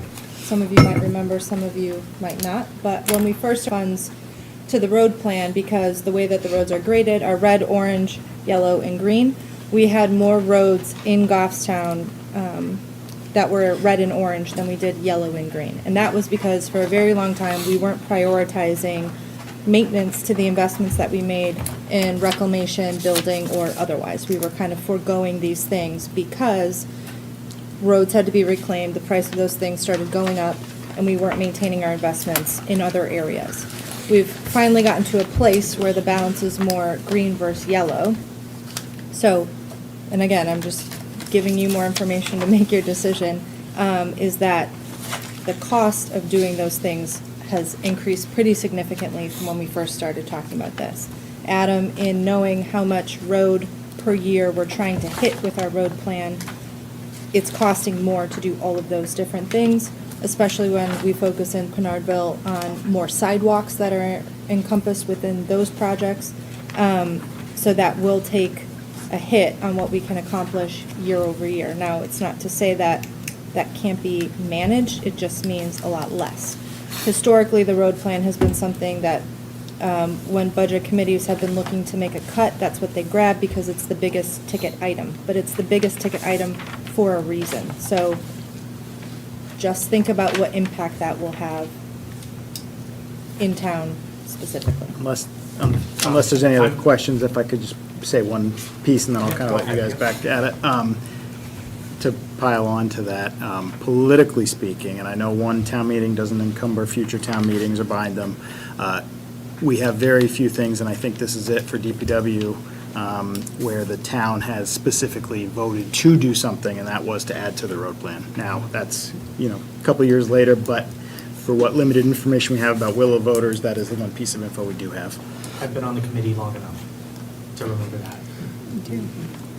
I would just point out, there is still lots of money for maintenance in the operating budget. That's where most of that money is. And there is still going to be $1 million in the road plan to do some road reclamation, and they can move things around. So that's what I'm saying. If Joe thinks we should cut more vehicles, then I'm going to change my motion, because I don't think we need to cut big chunk of road plan and more vehicles. But it's So a balancing act. Are you pulling your motion or? Are you going to propose more about vehicles? I'm thinking about it, yeah. Okay, then I withdraw my motion. Okay, great. Adam, thank you. Sure. Thanks. That answered both my questions. Okay, so at this time, I want to make a motion to strike 285,000, the rest out of that line, for the rollover truck. So that is line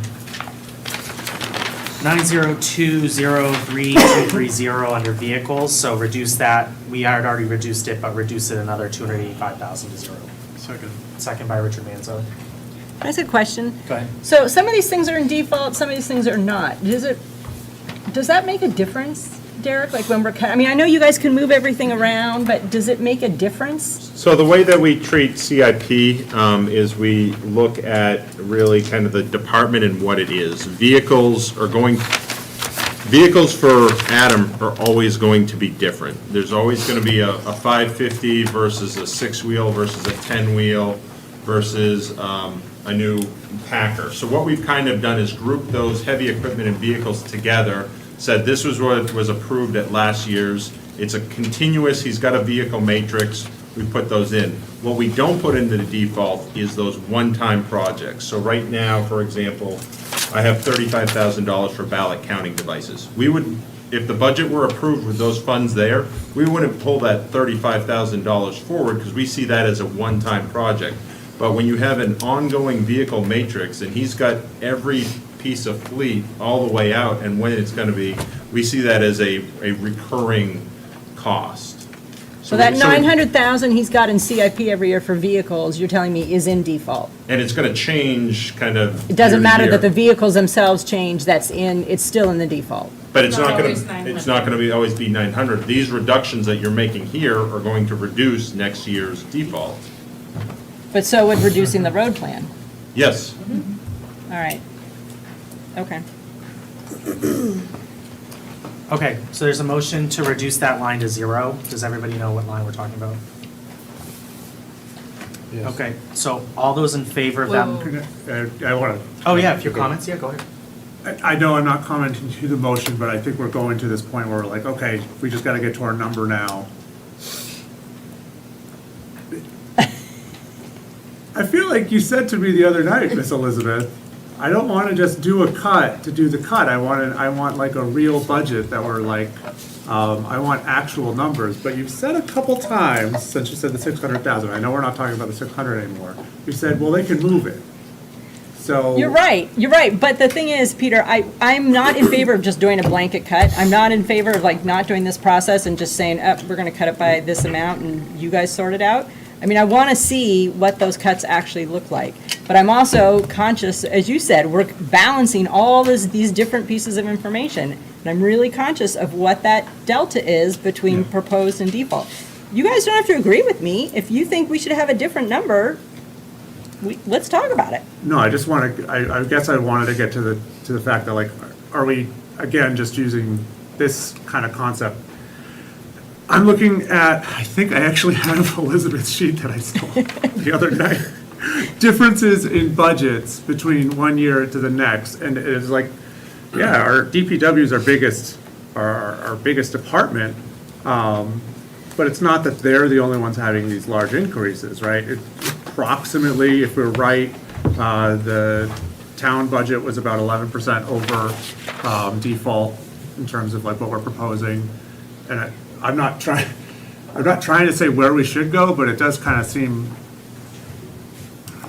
I don't that's the feel personnel. awesome about, with one more day on the table, go into the carte blanche, like, hey, let's just cut it and not keep on looking at like those other places where we can make those cuts. Like, that's kind of how I feel like we're kind of moving right now. It's like, okay, let's get this work done, but we potentially could be looking at different lines from different departments a little bit more. Okay. Laura, did you have something? I think so. I'm a little less clear with the explanation of the default versus not, like what's in it versus what's not in it. But I think that all relates back to, in the end, if we cut 200K in vehicles, they don't have to cut it in vehicles. You know, what we typically do is bring vehicles, the appropriation that was approved for vehicles, that would go into default. So our cut would be essentially somewhere else. If, no, see, this is where I'm confused. And when I say default, I'm talking 2026. Right, if we cut You don't have in them front of now, you. when they do the default next time, these cuts will show up there. They carry. They carry them, yes. Yeah, okay, I do understand that, okay. Never mind. All right, so there's a motion on the table to reduce line 9020323053200 from 285,000 to 0. If you're in favor of that motion, raise your hand now.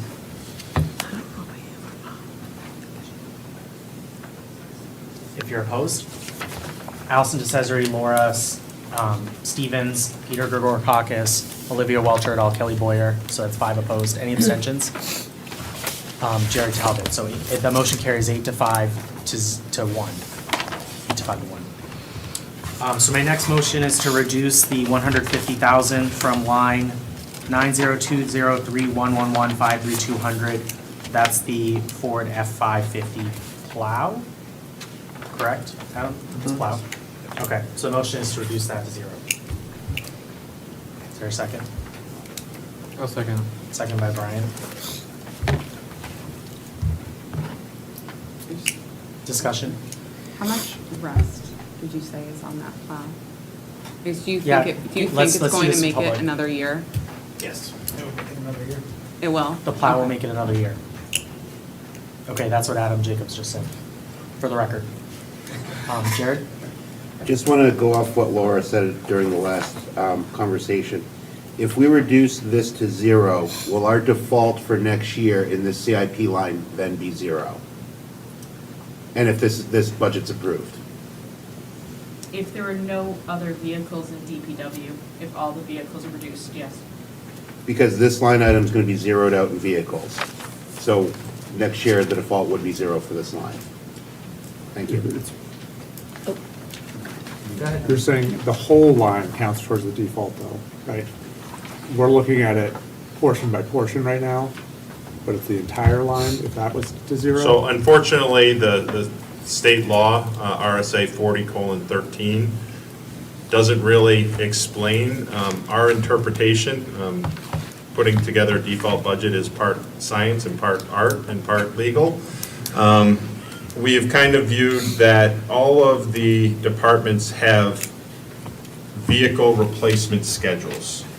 Most of them are over a 20-year period that they maintain, and they present 6 years' worth of replacements to CIP.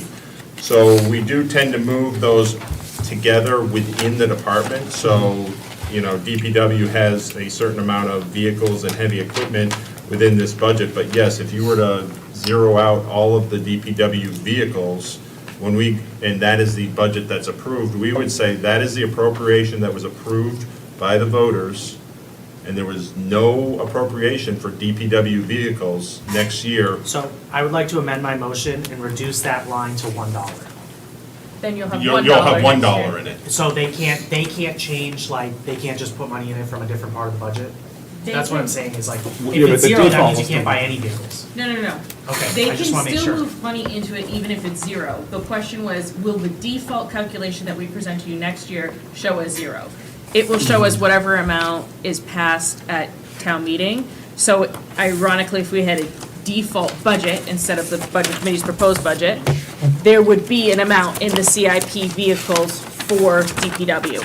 If this passes and the budget that goes forward by the budget committee is passed and it has 0 or $1, that 0 or $1 is what would be shown in the 2026 default. Okay. The select board would still have the authority in either year to transfer funds if needed. I just want to make sure that opportunity still exists. And on the DRA forms, it's actually grouped into 4 categories.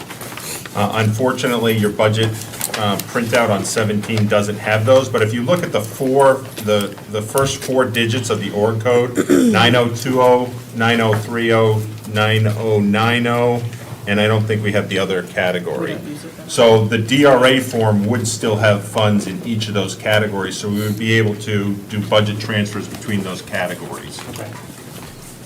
Laura? So if it is 0, any addition would have to be voted back.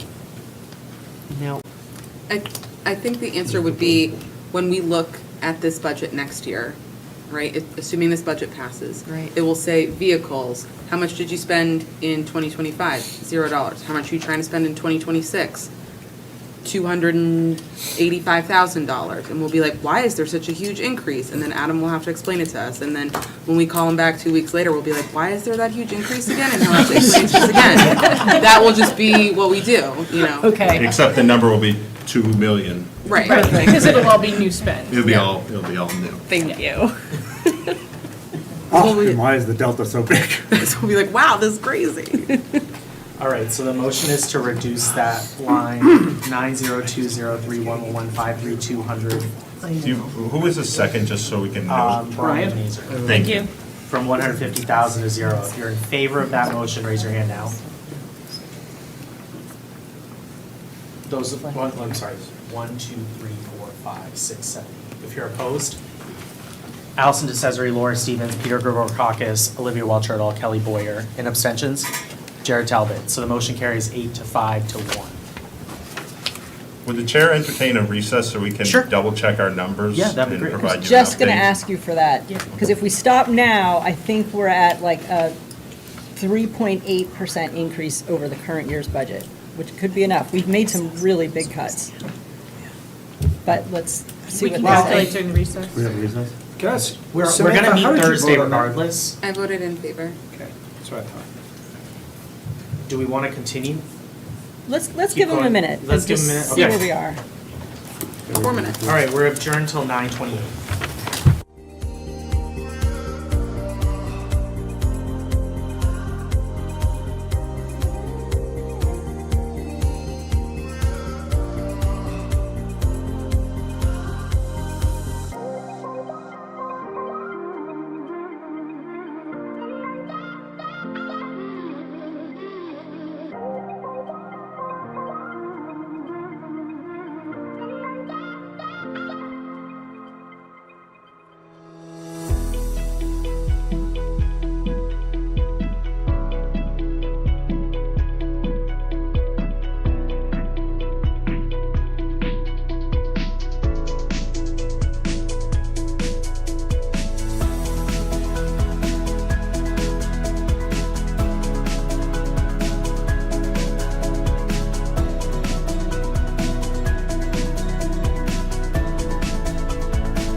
Okay, Danielle and Derek, you have an update for us?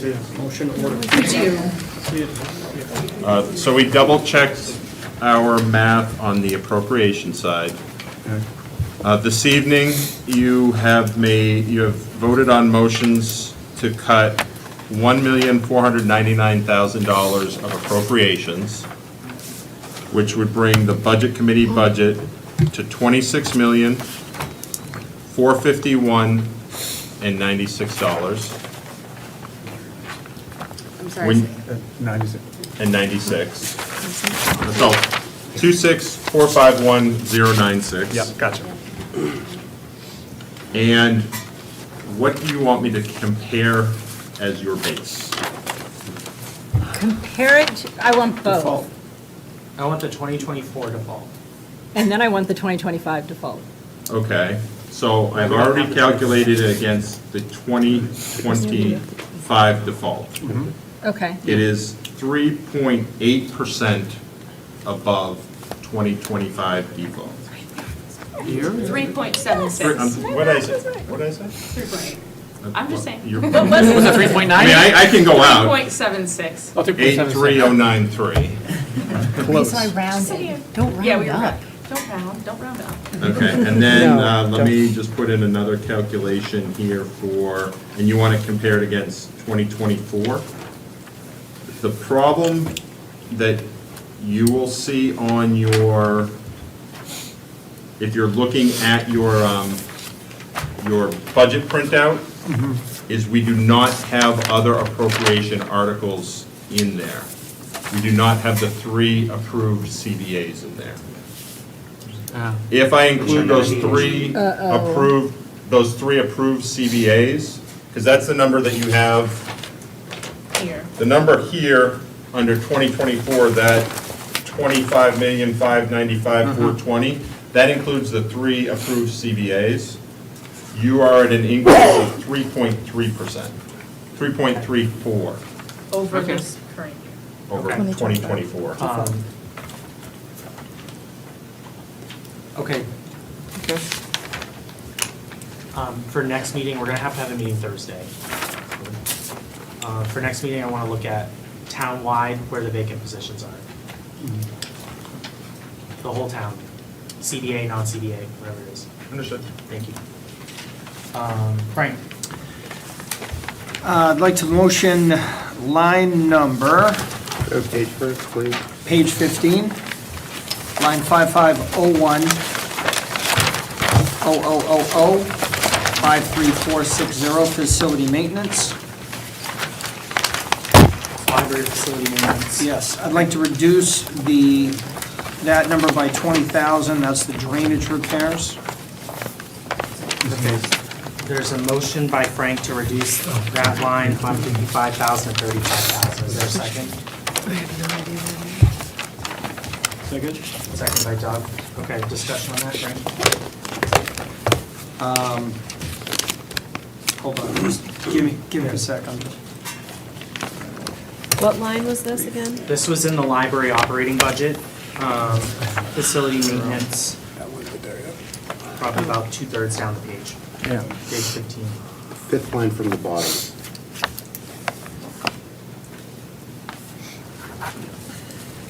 And the motion was to reduce it to 20 or by Reduce it 20? $20,000. Reduce it by 20,000. So from 55,000 to 35,000. And that is the cost of the drainage, as we, well, is that what we're saying?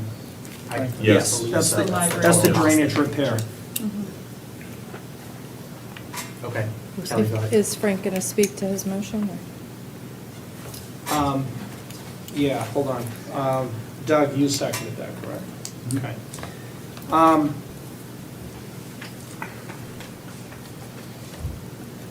Give me a second, my mind's going blank out.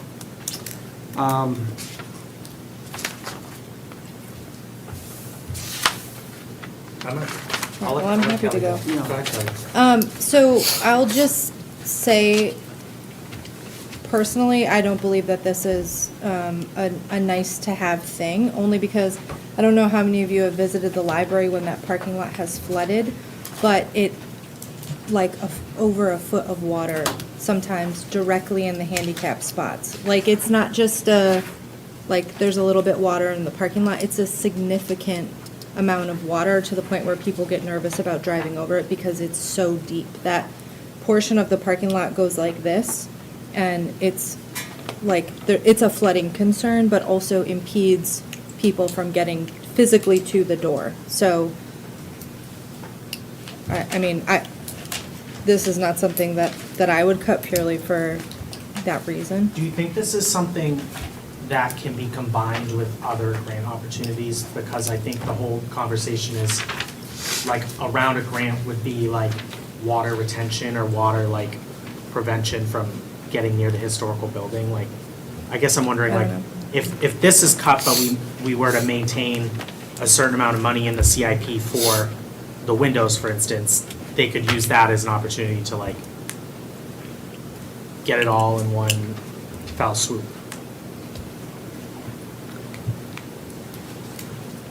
Laura? Why would they pull money from CIP for windows to address a flooding concern that we have cut money to from, so they can't fix it? Like, that doesn't make any sense to me. Well, it should make sense, because I'm looking at grant funding. If you look at a grant funding, you get it for a purpose. The purpose is getting water out of the parking lot, out of the foundation, out of the building, right? All the projects the library is trying to do is to keep the water out. But the flooding hasn't impacted I'm talking about the parking lot. I know, you just told me it does impact it, the way the drainage hold on. worked. Has it ever come up to the building? No. Okay, but we could presume, I guess, in like maybe 100-year flood situation, that it could go into the building, but I mean, Elizabeth has more insight to those grants than I do with the historic buildings. I think don't that's know. kind of a 50-50 thing. I think LCHIP would really have to weigh in on that one. I don't know. I think the repointing and the windows are clearly a historic preservation issue to keep water out. So I get your through line, but I just don't know if LCHIP would go along with a parking lot, like a non-historic parking lot reconfiguration. Okay. I just don't know. All right, Olivia, and I'll go around. I think this is more than just a funding issue. It's like an actual, like, accessing the building issue. And I think that if no one was able to safely park or drive through or get into the police department, the fire department, or the town hall, we'd be making sure that was prioritized. Well, I do think that it's important to explore grant opportunities. I think grant opportunities take a lot of time and a lot of manpower, and I don't think the library has that kind of time. As someone who, like Kelly said, visits the library, and I know even in a minivan, I don't want to drive through that water. Okay. Derek, do you have? No, good. I was just gonna say that it's my understanding that a parking lot, that it would not be part of the building preservation project. Okay. Laura? Yeah, when I think of grants, and I tend to know grants a little bit, I don't know if a grant opportunity is worth the time and effort, like Olivia said, for a $20,000 fix to a parking lot. And not for nothing, that parking lot is used for a lot more things than the library. When the library is not open, the parking lot is used. I think it's the safety of a population. It's the handicap spots. That's already like rough to get into the library. So why would we do this? And I'm curious what insight Frank has as to why. Yeah, my apologies. I was looking at my notes. From memory, I believe it didn't strike me as critical. That's why I looked at taking it out. Yeah. Okay, Peter? So the default on this line is 32,900 for this year, correct? I'm looking at the correct line? 32,908. Can someone remind me what is typically made up in this, just facility maintenance? We're just talking about general facility maintenance, but we just happen to be throwing in these repairs this year, is that correct? It falls below the threshold for CIP. And but we're just we're putting it in this line. Yes. That said, default for next year would still be around the 32,900, even if this was approved? Wait. If not approved, if we kept it in the budget, right, if we don't vote to reduce it, Yeah. and then. Right. Just because it's a one-time project. Just wanted to double check, so that's what I'd be anticipating, everything.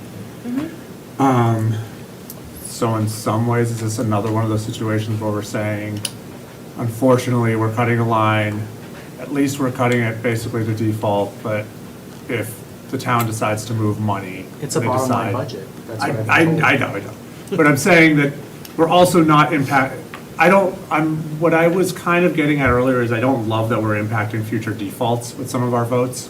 That was the thing, I was like, oh, if we can stay away from that, I'd like to. But if we're talking about bottom line, and I don't know if I even agree with the reasoning, but I'm saying I'd probably support this vote just to be moving the ball down the field, so to speak. Olivia, then Elizabeth. My other concern is that the library already has really limited parking. There isn't a lot of parking available, so when they do have busier times of their day, people are already parking on High Street or parking at the town hall and walking over. So by not making sure that not only the handicapped are accessible, but it also impacts other close to the building parking spots, and even accessing the building from the higher parking area for both staff and visitors. So I just have two comments. One, I'm a little concerned about legal liability because these do affect the handicap spots. And I think it leaves us a little vulnerable to a potential lawsuit. My other concern is that, I felt like for a while there tonight, we had a real consensus going and we were all going to be able to get behind this budget. And I'm wondering if that's starting to break down and if we've done enough.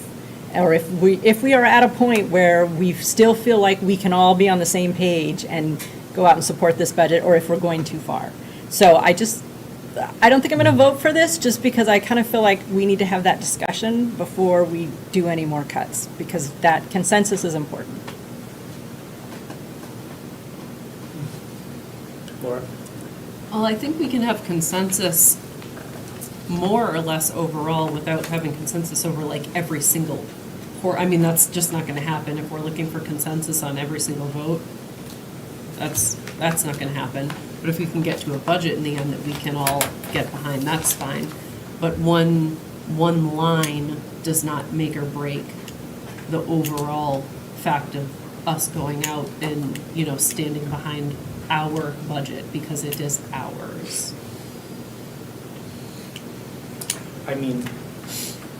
I will say every department has had a cut. Every department's felt the heat, except for one. So that's all. Kelly? Okay, well, on that note, obviously, no matter what my personal opinion is, my job here and Jared's job here is to, support our respective budgets. But I just think cutting $20,000 so that the library can also feel it while impeding ADA accessibility is doesn't stand up for me, and I would hope that you would find it somewhere else, because this is kind of important, lawsuits, workers' comp, all of the above. It needs to be addressed.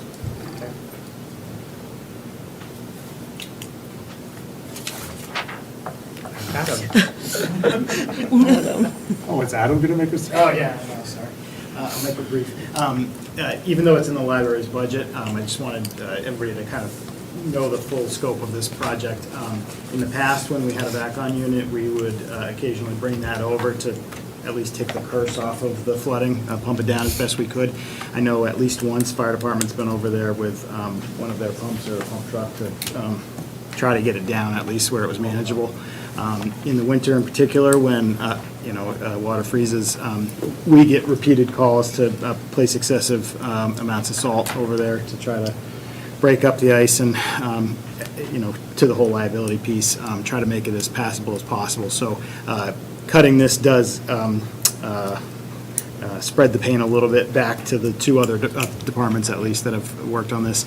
We did look, just so everybody knows, due diligence has been there. It's been a known issue. We did look at trying to connect the library to the Elm Street project, but where the grades work, it's just lower than Elm Street pipe was, so we couldn't make it work. So the next best solution is to have a small pump unit that will pump that water uphill to High Street.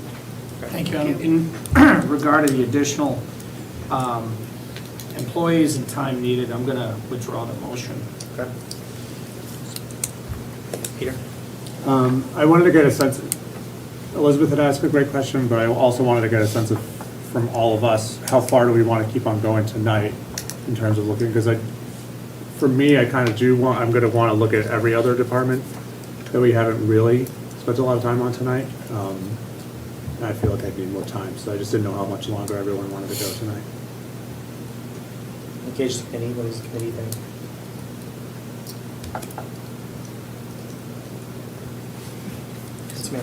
I am sure that there are some members of this committee who want us to be under default, right? Who would be like let's cut until we're in a negative number, right? I don't think that that's feasible. I'm content with where this budget is right now. I think, what did we just say? We said 3.8? You're 3.4% over this year's budget. Okay. And 3.7% between your default. Okay. So 3.4. Okay. So I personally am very satisfied with that number. I would be comfortable ending. If you're looking for like the general mood of everybody, share.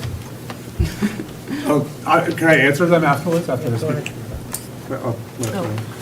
I agree, and I think we need to agree as a committee, I don't know if this is too much to ask, to be very mindful about how we talk about this budget.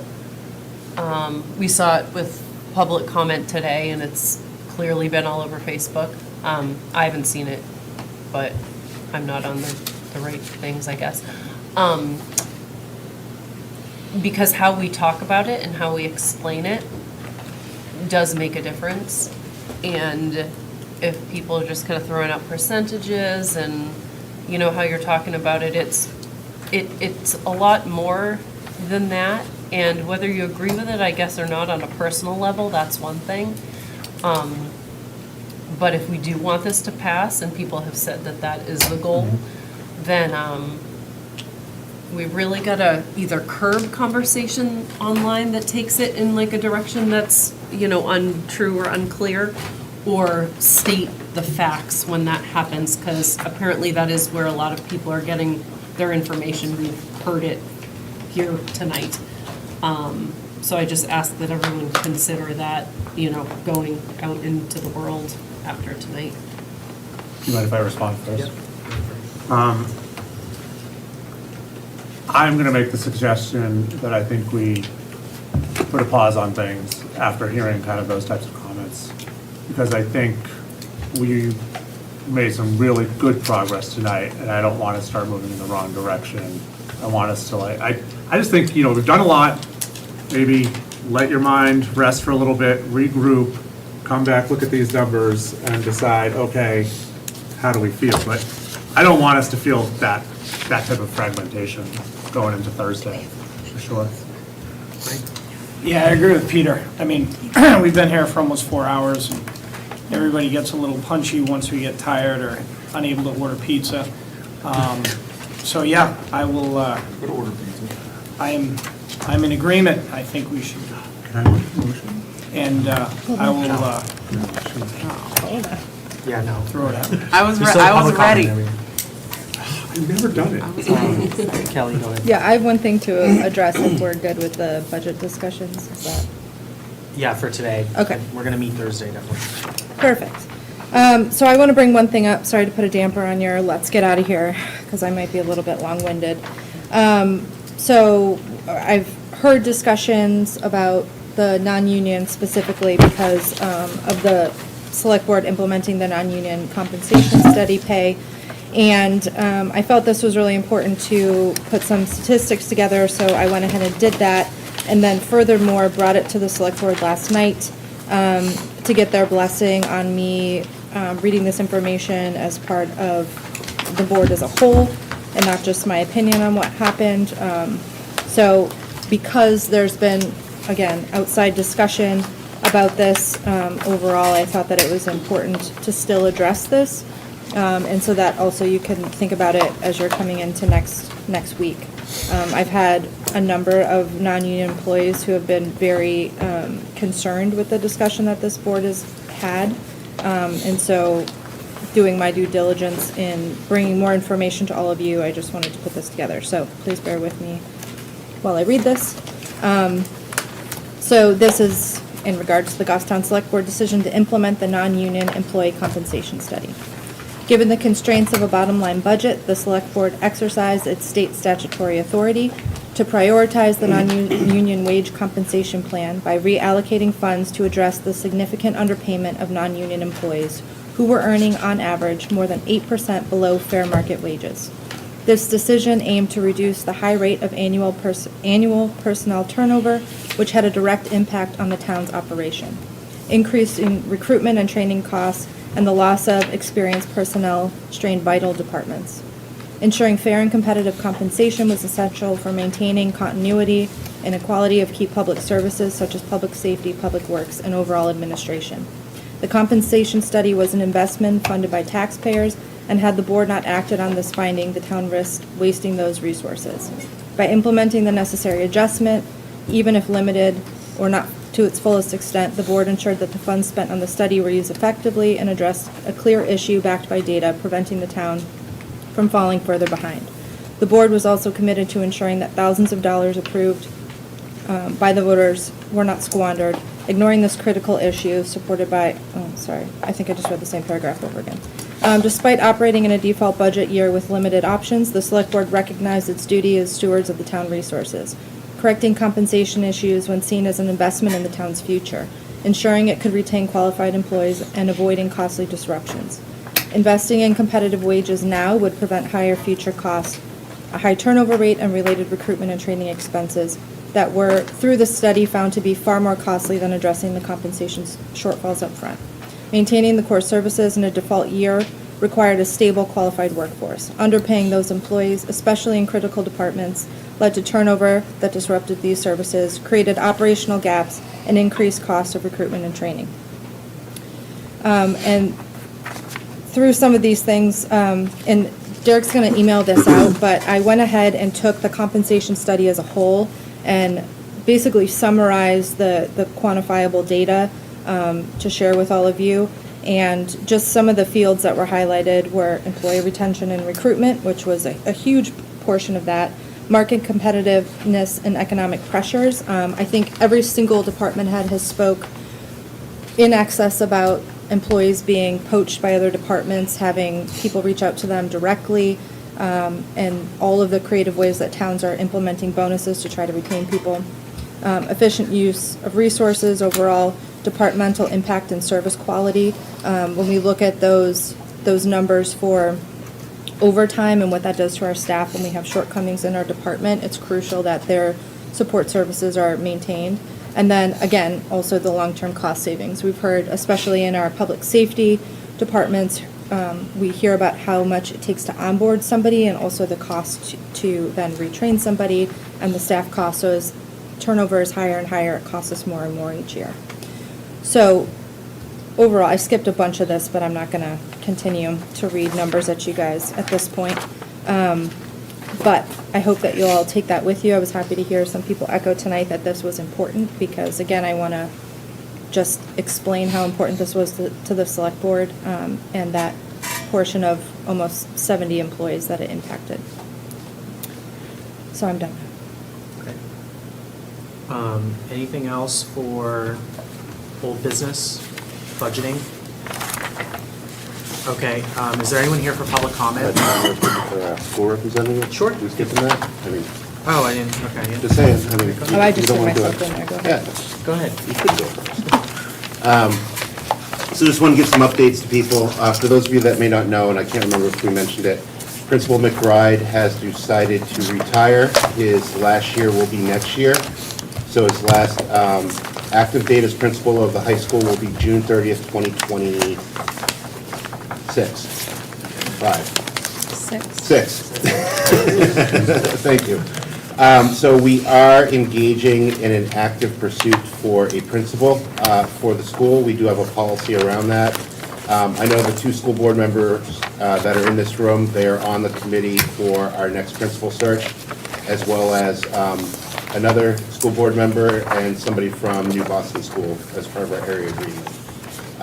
So just some notes on that. So you might see some emails or conversation that Principal McBride is finally retiring, and he will be sadly missed. We also did talk about our CRF. We have not voted on it, but I wanted to bring it to this school board. There's gained agreement from the school board that we are looking at a $400 CRF infusion. And basically, it's going to be tackling three things specifically. And it's $400,000. 400,000, what did I say, 4,000? $400. $400? Like, great. Great. I'd be okay with that. That would be awesome. Yeah, I'm going to start baking cookies now. So the first one, we actually did take a vote on this, and this is an important one. But we are looking at a district IT firewall. So Israel, who is very IT-centric, might want to also talk about this one. But we have a kind of a primary and a backup system. Our backup system has been non-functional for quite some time. We are looking to purchase a new firewall that will be our primary. Our current primary will go to our backup. But this is also a 50% match. So it's going to cost us in our expenses roughly $100,000, but it's only going to be $50,000 coming out of our budget with a $50,000 grant to support that IT firewall that's needed. There's also the second step in our $50,000 for the replacement of our turf field. This is number 2 of 10. And then the third item is $300,000 for the MVS cistern as a phase 2 project. As a reminder, this was something that was planned on in 2021 when we did phase 1. We did phase 1 on June 6, 2022.